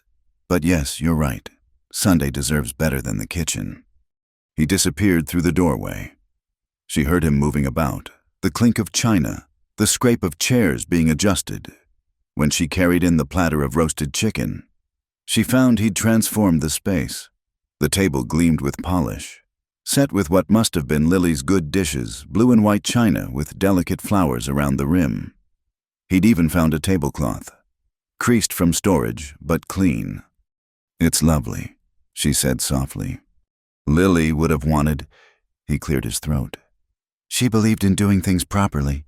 Said just because we lived on a ranch didn't mean we had to eat like barbarians. They sat at opposite ends of the table, the distance formal but not uncomfortable. Marion had outdone herself with the meal: the chicken golden and herbs from Mrs. Hartley's kitchen garden, potatoes whipped smooth with butter, green beans she'd bought fresh from a farmer's wife, biscuits light as clouds. This is... Cole paused, fork suspended. I'd forgotten food could taste like this. You've been living on your own cooking too long. That's the truth. He took another bite, closing his eyes briefly. Lily used to make chicken like this for special occasions, birthdays, holidays. Tell me about her cooking, Marion encouraged. What else did she make? It was the right question. Cole relaxed, sharing memories of ambitious Christmas dinners, failed experiments with recipes from back east. The time Emma had tried to surprise her mother with breakfast and nearly burned down the kitchen. Sarah was the natural cook, he said, smiling at the memory. Even at 6, she had a feel for it. Used to stand on a stool beside her mother, stirring and tasting, serious as a judge. His voice softened. Lily said she'd be a fine wife someday, keeping some lucky man well fed. She would have been, Marion said gently. With such teachers, how could she not? They finished the meal in companionable quiet, the afternoon light slanting golden through the windows. When Marion rose to clear, Cole stopped her with a gesture. Sit a spell, please. It's been so long since... He trailed off, then stood. I'll make coffee. She remained at the table, looking around the room more carefully. A sideboard held silver frames, more photographs, a child's drawing under glass, a pressed flower in a small frame. The walls bore the marks of daily life, a scratch at child height, a water stain shaped like a butterfly, nail holes where pictures had been moved and moved again until Lily found the perfect arrangement. Cole returned with coffee and the preserved berries, which proved sweet and tart in perfect measure. They lingered over dessert, the formality of the dining room encouraging a different kind of conversation: books they'd read, places they'd traveled or hoped to see, small dreams and large disappointments. I wanted to study medicine once, Cole admitted. Before I met Lily, had some notion of going back east, becoming a proper doctor. What stopped you? Love. He said it simply, without regret. Saw her at a church social and knew everything I thought I wanted was nothing compared to wanting her. So I stayed, built this place, made a different life. He met her eyes. Never regretted it, not one day. Even now? Especially now. 10 years with her was worth more than any lifetime without. He stood abruptly. But listen to me. Going on. You came for dinner, not philosophy. I came for company, she corrected. And I've enjoyed both. They cleared the table together, washing dishes side by side in the kitchen. The sun was lowering toward the mountains, painting the snow rose and gold. I should get you back before dark, Cole said reluctantly. People will talk enough without adding nightfall to their stories. Let them talk. But she dried her hands, knowing he was right. Though I hate for you to make the trip twice. Don't mind it. He helped her with her shawl. Gives me something to look forward to. The ride, Sunday dinners, if you're willing. I'm willing.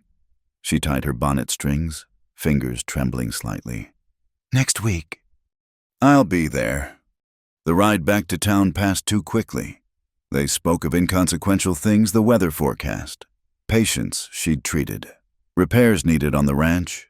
But beneath the ordinary words ran a deeper current, an understanding that something had shifted between them.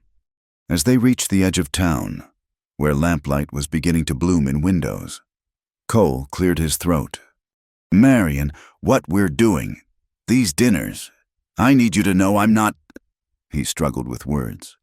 I'm not courting you, not properly. I can't. It's too soon, I know. She touched his arm lightly. I'm not expecting anything. Cole, just friendship. Just two people making the loneliness a little lighter. He covered her hand briefly with his own. Thank you for understanding, for not making me explain. No explanations needed.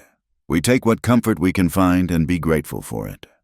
He helped her down at Dr. Morrison's, retrieving her empty basket. A few people lingered on the street, their interest poorly disguised.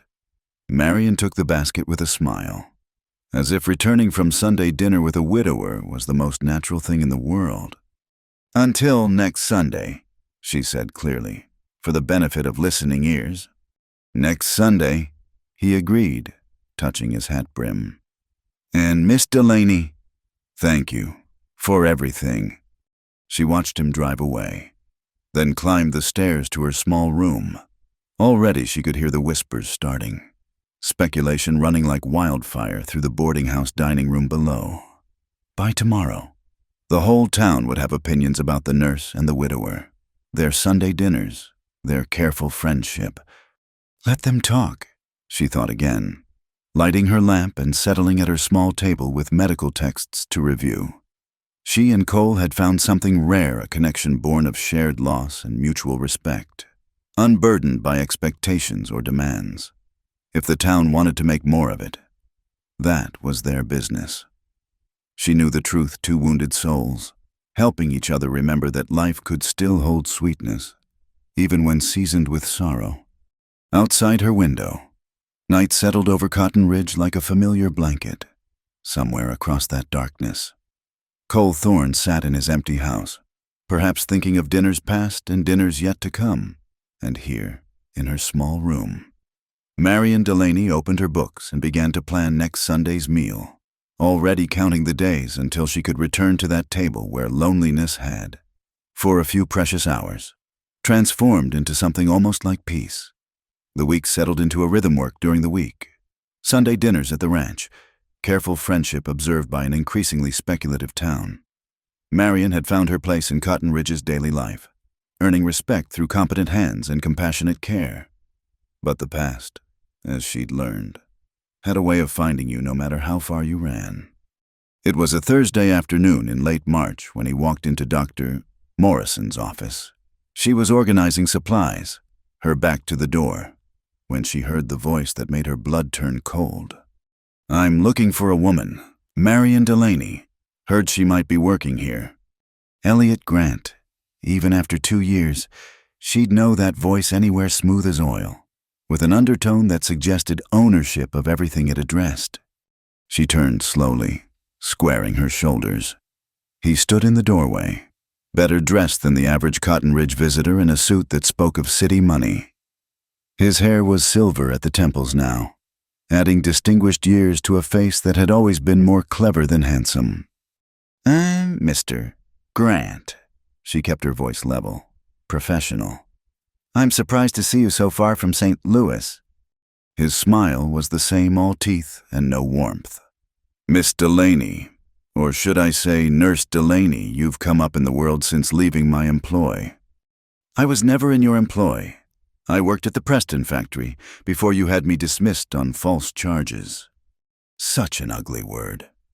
False. He stepped into the room, closing the door behind him. "I prefer to think of it as a disagreement about appropriate workplace behavior." Dr. Morrison was making house calls. Wouldn't return for hours. They were alone. And Grant knew it. He'd always been good at creating situations that favored him. "What do you want?" She gripped the bottle of carbolic she'd been shelving, knuckles white. "Direct as always. I admired that about you, before it became inconvenient." He moved closer, and she smelled the same cologne that had haunted her nightmares for months after St. Louis. "I'm here on business, cattle investments." Imagine my surprise when I heard the factory's most troublesome girl had landed here. "I'm not a girl, and I'm not troublesome. I simply refused to accept your advances and reported your behavior to the owners." "Who didn't believe you, as I recall?" His eyes traveled over her, assessing. "Though you seem to have found another protector, this Thorne fellow quite the step up from a factory supervisor. Does he know about your reputation? How you throw accusations when men don't give you what you want?" Heat flooded her face. "Get out." "Public building, my dear. I have as much right to be here as anyone." He leaned against the examination table, casual as if they were old friends chatting. Besides, I thought we should clear the air. I'm considering some lengthy investments in the area. We'll be seeing quite a bit of each other. The door burst open, admitting Tommy Chen, one of the railroad workers. Clutching a bloody hand, Marion pushed past Grant, grateful for the interruption. "Sit down, Tommy, let me see." She guided him to a chair, professional calm overriding personal turmoil. "What happened?" Coupling pin slipped, caught my hand between cars. The young man's face was pale with pain. She worked quickly, aware of Grant watching from his position by the table. The cut was deep but clean, missing the tendons by luck.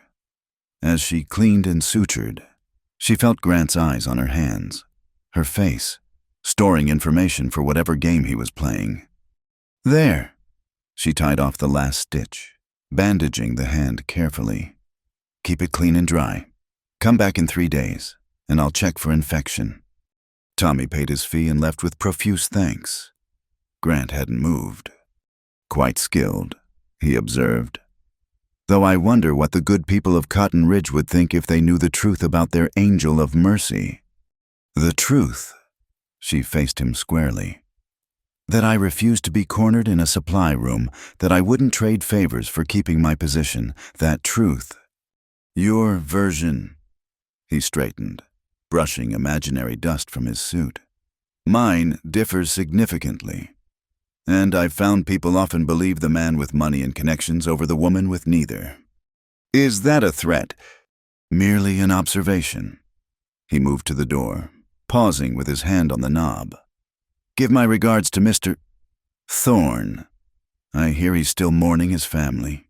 Tragic, losing everyone like that. Makes a man vulnerable to manipulation." "Get out!" Her voice shook with rage. "I'm staying at the Grand Hotel, room 12. Should you wish to discuss this more privately?" His smile was poisonous. "Good day, Miss Delaney. I'm sure we'll speak again soon." After he left, Marion sank into the chair Tommy had vacated, hands trembling. 2 years of distance, of building a new life, and he'd destroyed her peace in minutes. Worse, he'd mentioned coal, that tone suggesting he'd already been gathering information, preparing ammunition. She was still sitting there when Dr. Morrison returned, taking one look at her face and pouring whiskey from his medicinal supplies. "Drink," he ordered. "Then tell me." She sipped the burning liquid and explained, "Leaving nothing out." The doctor's face darkened as she spoke. "Elliot Grant," he said when she finished. "I've heard the name. Investing in the Cattlemen's Association. They say, money from back east looking for Western profits." He studied her over his spectacles. "This isn't the first time he's done this, is it, to a woman in his employ?" "I suspected not, but I was the only one who spoke up." She set down the glass. "He'll make trouble. It's what he does when women don't comply." "Let him try. I've been in this town 40 years. Miss Delaney, my word carries weight." He patted her shoulder paternally. "Don't borrow trouble. Men like that are all bluster." But Marion knew better. She'd seen what Grant could do with whispers and implications. By evening, he'd have started his campaign. She was sure of it. She was right. The next morning, Mrs. Johnson came to the office with her youngest, who had a cough. While Marion examined the boy, the woman probed with artificial casualness. "I hear you know Mr. Grant from St. Louis. Such a distinguished gentleman. He spoke very highly of your ambition." Ambition. She could imagine how he'd phrased it, the subtle implications wrapped in compliments. "We worked in the same building," Marion said carefully, listening to the child's lungs. "I didn't know him well." "Really, he seemed to think otherwise. Mentioned you were quite determined in pursuit of your goals." "Your son has mild bronchitis. Mrs. Johnson, keep him warm, plenty of fluids, and I'll prepare a tonic for the cough." But the seed was planted. She saw it in the woman's speculative look, the way she gathered her son a bit too quickly, as if proximity to Marion might be contagious. By Saturday, the whispers had spread. Patients still came, illness didn't care about reputation, but now they watched her with different eyes. She overheard fragments in the mercantile. Thrown out of factory work, chased her supervisor, gold digger. She worked through it, chin high, hands steady, but inside, she felt the familiar sick dread of character assassination, the helplessness of fighting shadows with truth. Sunday arrived gray and threatening rain. She almost sent word that she couldn't come to dinner, but the thought of Cole eating alone, of Grant winning even that small victory, drove her to dress and walk to the church. Cole was already in their usual pew. He looked tired, she thought, new lines around his eyes. As she sat beside him, he leaned slightly closer. "You all right?" he murmured under cover of the opening hymn. She nodded, not trusting her voice. But he knew her better now, could read the tension in her shoulders, the way her hands gripped the hymnal. After service, they encountered Grant on the church steps. He was talking with several members of the Cattlemen's Association, gesturing expansively, every inch the successful businessman. When he saw them, his smile widened. Mr. Thorne, I was just telling these gentlemen about my acquaintance with your friend. Miss Delaney and I go way back, don't we?" Marion felt Cole stiffen beside her. "Mr. Grant," he said coolly. "I don't believe we've been introduced. Elliot Grant. I'm considering some investments in the area. Cattle, primarily. Perhaps we could discuss business sometime." His eyes flicked to Marion. "I do so enjoy reconnecting with old colleagues." "I doubt we'd have much to discuss." Cole's voice carried warning that made the other men shift uncomfortably. "Good day." He guided Marion to the wagon with a hand at her elbow, helping her up without comment. But she felt the questions radiating from him, the careful way he held his silence until they were away from town. "How do you know him?" Direct as always. "He was a supervisor at the factory where I worked after leaving the hospital. He made advances. When I refused and reported him, he had me dismissed." She kept her eyes on the horizon. "He's here to make trouble for me. He said as much." "Why?" "Because I wounded his pride. Because he can. Because men like him don't forget women who say no." Cole was quiet for a long moment. "Then, do you want to skip dinner? I could take you back." "No." The word came fierce and sudden. "I won't let him take this too. Not our Sundays. Not this friendship." Something in Cole's face softened. "All right then, dinner it is." But the meal was strained, both of them trying too hard to be normal. The food tasted like sawdust, and their usual easy conversation faltered. Finally, as they cleared the table, Cole spoke. "What can I do?" "Nothing. There's nothing to do but weather it. He'll spread his poison, imply terrible things, and eventually move on to torment someone else." She set down the plate she was drying, suddenly exhausted. "I'm sorry. I should have warned you this might happen. My past following me here." "Stop." He turned her to face him, hands gentle on her shoulders. "You have nothing to apologize for." "Nothing. He'll say things about me, about us. People already talk. And now, Marion."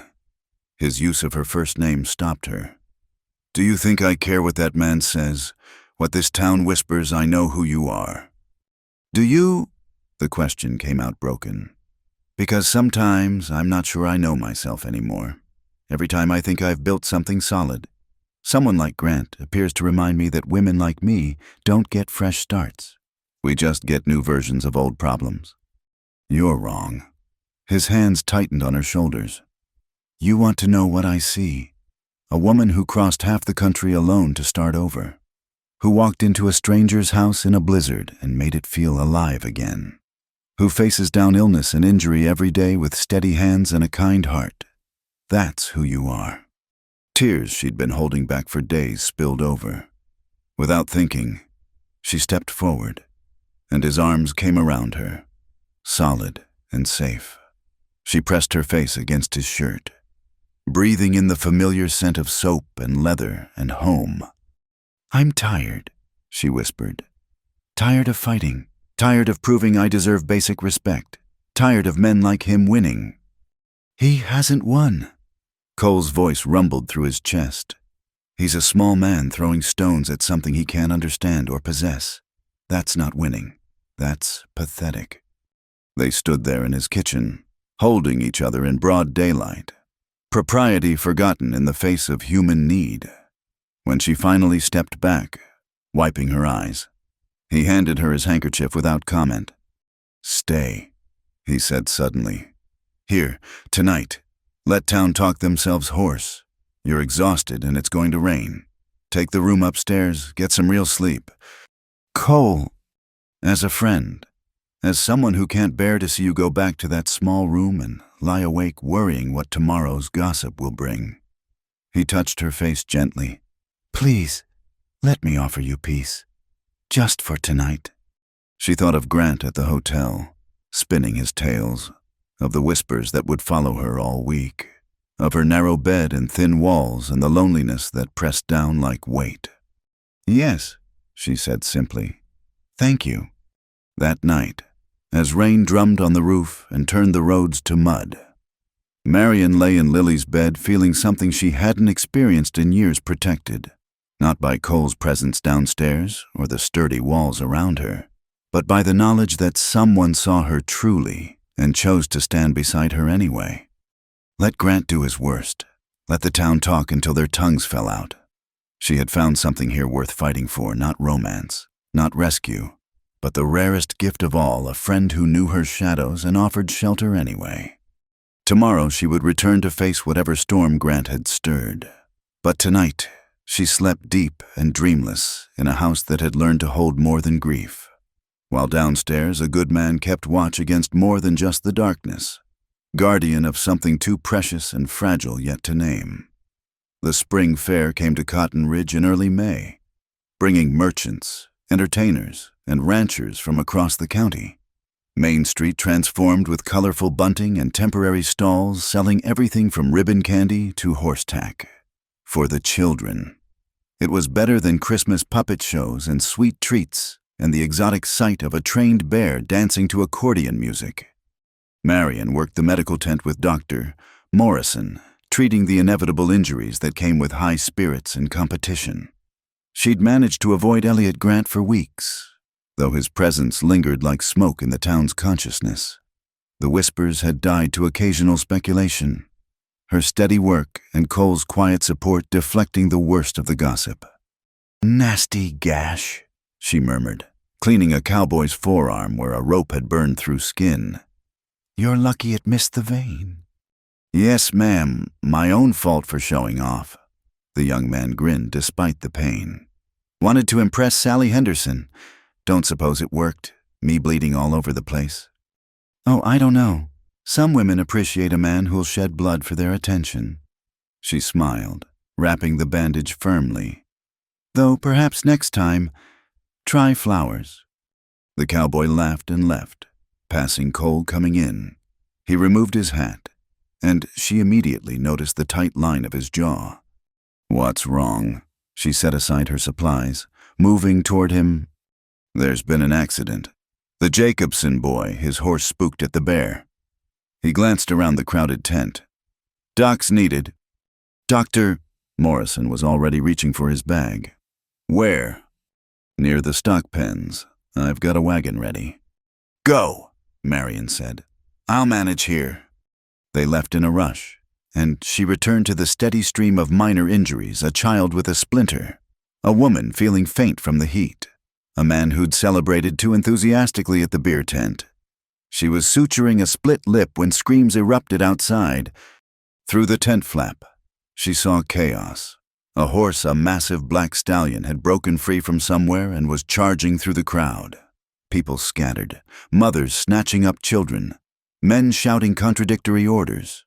The horse's eyes rolled white with panic, foam flying from its mouth. Then she saw her little Annie Chen, Tommy's daughter, frozen in the middle of the street, 5 years old, clutching a rag doll, too terrified to move as death bore down on her. Marion didn't think. She ran, skirts hiked high, straight into the horse's path at the last second. She scooped Annie up and threw them both sideways.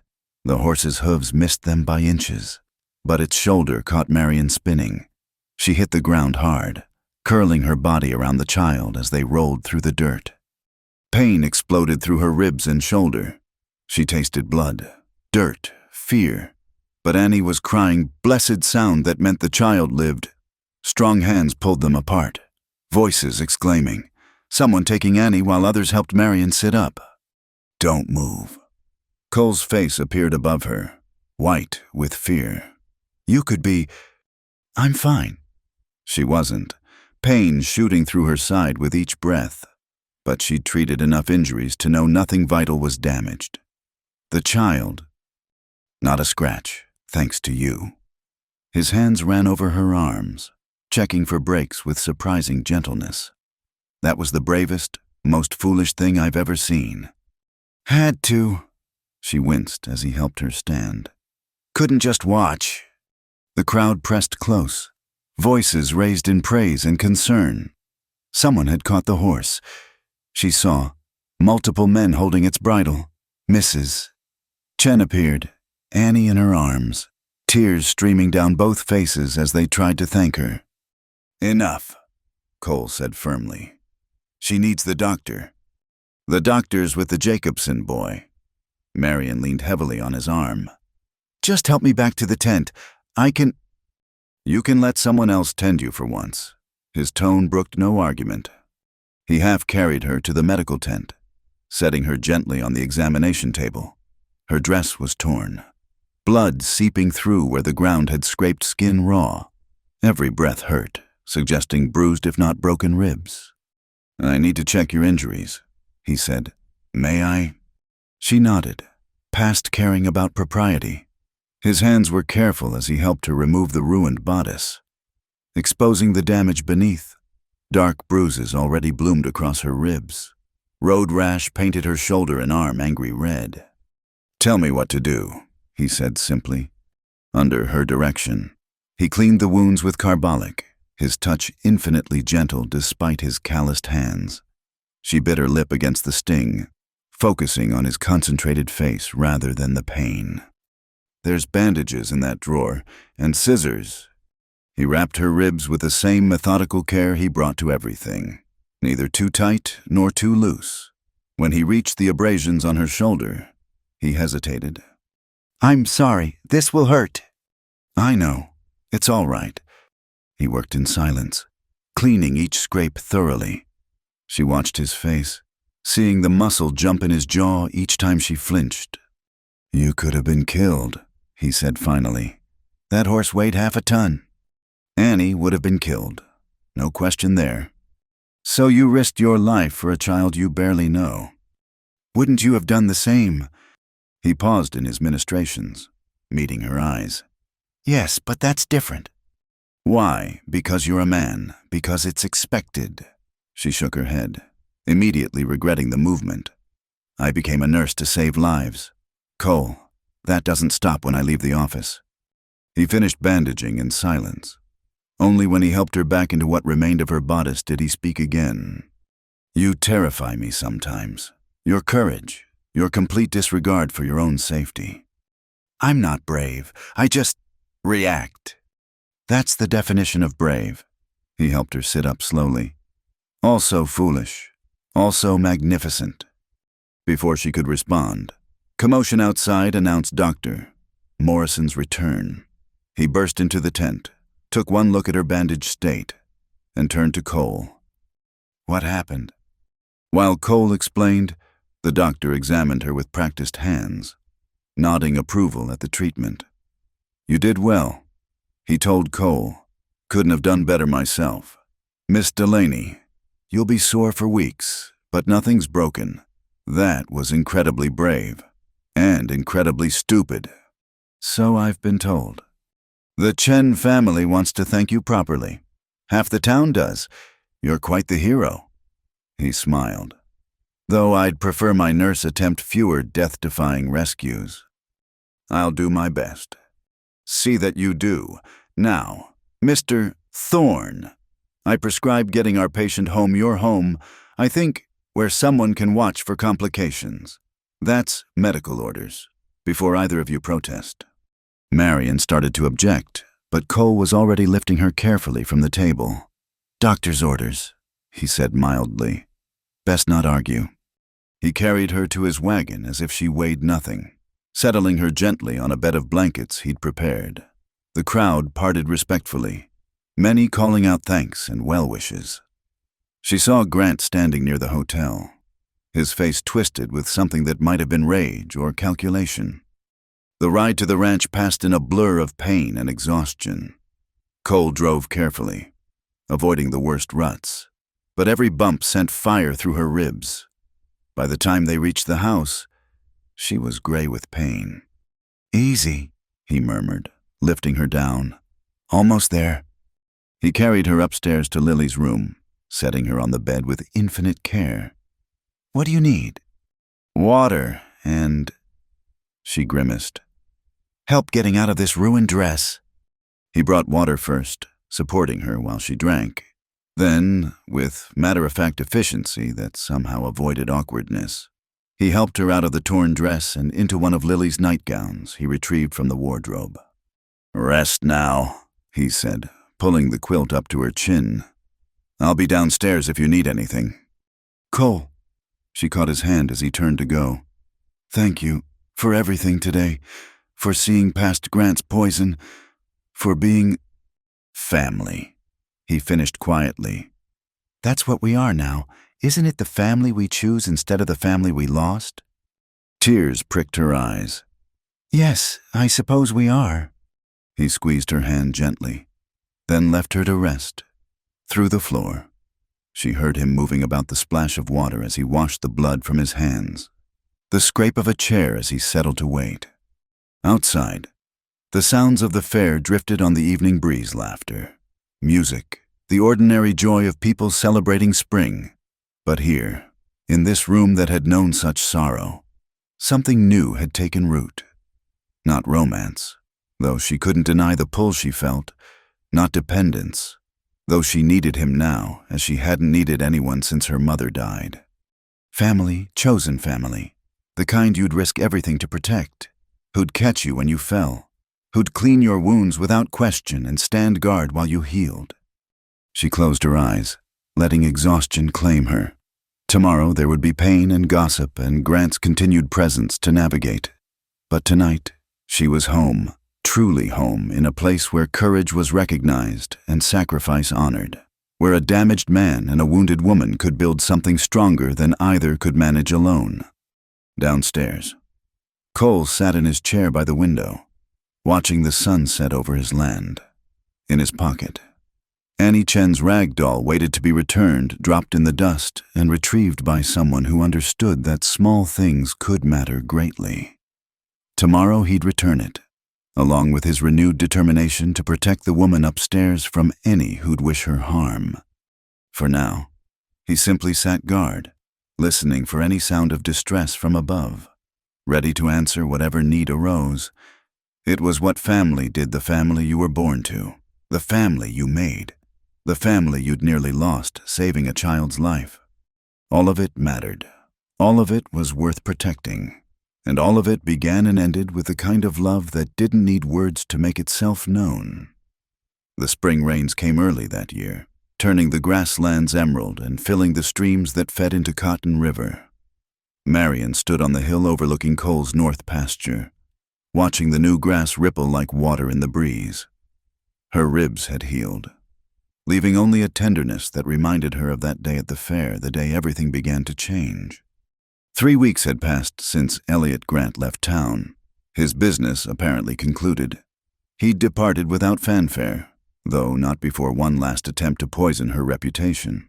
But the town had seen her risk her life for Annie Chen, had watched Cole tend her with careful hands.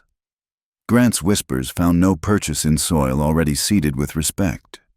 You'll catch cold standing here. Cole's voice came from behind her, followed by the warmth of his coat settling around her shoulders. She pulled it close, breathing in the familiar scent.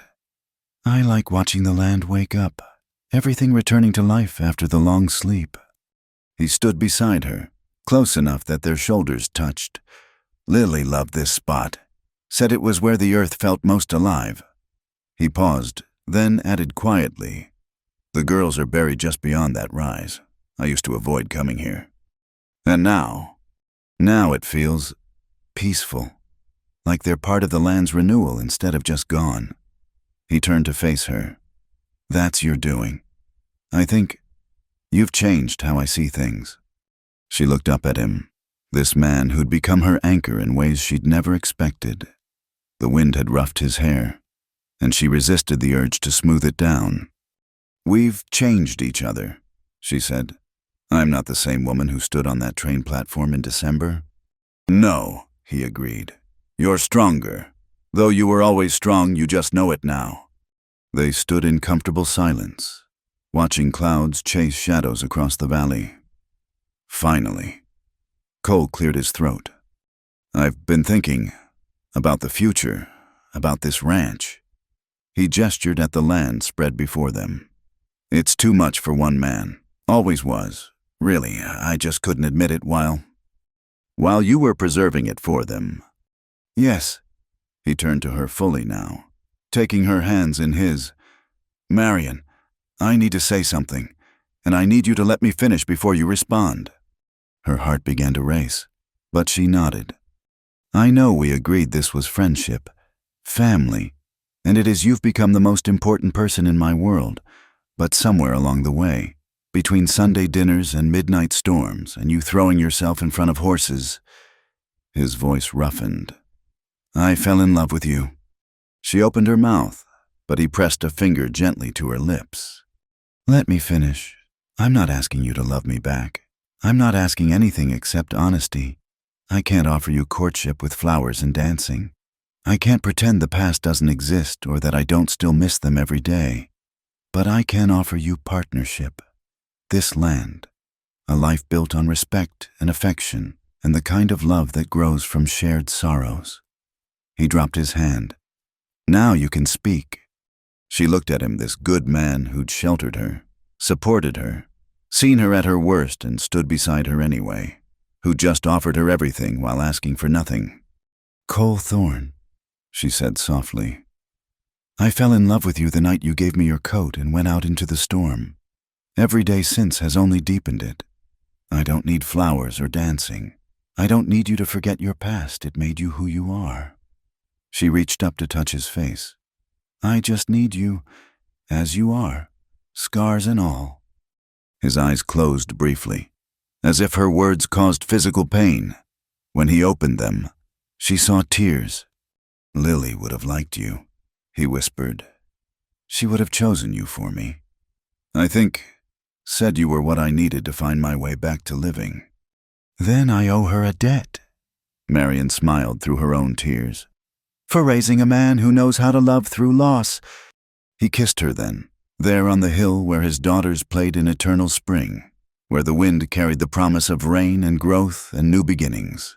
It wasn't their first kiss that had been stolen in a moment of joy 2 weeks ago, when she delivered the Watson baby successfully. But this was different, a declaration, a promise, a seal on whatever future they'd build together.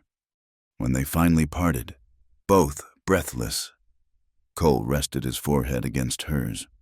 "Marry me," he said simply. "Not today, not even next month. When you're ready, when it feels right. But say you will. Someday." "Yes." No hesitation, no doubt. "When we're ready. When we've honored the past enough to embrace the future." "Yes." They walked back to the house hand in hand, plans already forming. She'd keep her work with Doctor. Morris in the town needed a nurse. He'd hire help for the ranch. Young men eager to learn the cattle business. They'd fill those empty rooms with purpose, if not with children. Though perhaps in time, even that sorrow might heal into hope. As they reached the porch, Cole stopped suddenly. "I almost forgot. Wait here." He disappeared inside, returning with something wrapped in brown paper. "I had this made weeks ago. Wasn't sure when to give it to you." She unwrapped it carefully, revealing a small wooden sign, M. Delaney, Nurse, by appointment or emergency. For the gate, he explained. So people know where to find you, where to find us. It's perfect. She traced the letters, carved with evident care. Though it may need updating eventually. The name, eventually, he agreed, pulling her close. We've got time. That evening, they sat on the porch as spring twilight painted the sky purple and gold. Marion had brought her mending, working by the last light while Cole read aloud from the weekly paper. Such an ordinary scene, a man, a woman, the comfortable rhythm of shared space. Listen to this, Cole said. Mr. Elliot Grant of St. Louis was arrested last Tuesday on charges of embezzlement and fraud. Several female employees have also come forward with allegations of improper conduct. Trial is set for June. Marion's needle stilled. He's finished, then. Appears so. Says here 3 women from the factory testified. Your speaking up must have given them courage. She thought of those women, finding their voices at last. Of the long road from accusation to justice. Of the price of silence and the cost of truth. I'm glad, she said finally. Glad they'll be heard. Glad he'll face consequences. You could testify, too. Add your voice. No. She resumed her sewing. That chapter is closed. I have a different life now, a better one. Let the past bury the past. Cole reached over, taking her free hand. Have I told you today that I love you? Only twice. You're slipping. Can't have that. He lifted her hand to his lips. I love you. Marion Delaney. Today and tomorrow and all the days after. And I love you, Cole Thorne. Through storms and sunshine and everything between. The first stars appeared overhead, bright in the clear sky. Somewhere in the darkness, a coyote called to its mate, answered by another across the valley. The sound no longer seemed lonely, but rather like a conversation, a connection across the vast space. What are you thinking? Cole asked. About circles. How I came here looking for one thing and found something entirely different. How loss led to love. How your kindness to a stranger became. She gestured at the space between them, the invisible bonds that held them. This. No regrets. Not one. She set aside her mending, curling into his side. Well, perhaps one. I wish they could have known you found happiness again. Lily and the girls, I wish they knew their memory led to love, not just grief. Maybe they do. His arm came around her, solid and warm. Maybe that's what graces the love we leave behind, finding new forms, new expressions. Maybe they sent you to that platform in December, knowing what we both needed. Maybe so. They sat in peaceful silence as the land settled into night around them. In a few months, they'd stand before Reverend Blake and make official what had already taken root in their hearts. The town would witness what gossip had long speculated about, though the truth was both simpler and more complex than any story they'd imagined. 2 people, broken by loss, had found each other in a snowstorm. They'd built friendship from loneliness, love from understanding, hope from shared sorrow. They'd discovered that hearts could hold grief and joy simultaneously, that honoring the past didn't mean living in it, that sometimes the family you choose is the greatest gift life offers. Tomorrow would bring its own challenges. There would be difficult days when memory ambushed them, when the empty chairs seemed louder than the filled ones. But there would also be mornings waking to each other's presence, evenings on this porch watching seasons change, the deep satisfaction of useful work and earned rest. Marion, Cole's voice came drowsy in the darkness. Don't let me sleep alone. She smiled, remembering a frightened woman speaking those same words months ago. How far they'd traveled from that night, yet how the essential need remained connection, presence, the assurance that someone stood guard against the darkness. Never, she promised. Never again, my love, never again. Spring rain began to fall, gentle as a blessing on the awakening earth. They rose together, hand in hand, and went inside to the home they'd make new while honoring what came before. Behind them, the empty porch swing moved slightly in the breeze, as if invisible children played there still. Their laughter carried on the wind that blessed the living and the dead alike. In Cotton Ridge, they'd tell this story for generations, the widower and the nurse, the storm that brought them together, the love that grew from ashes.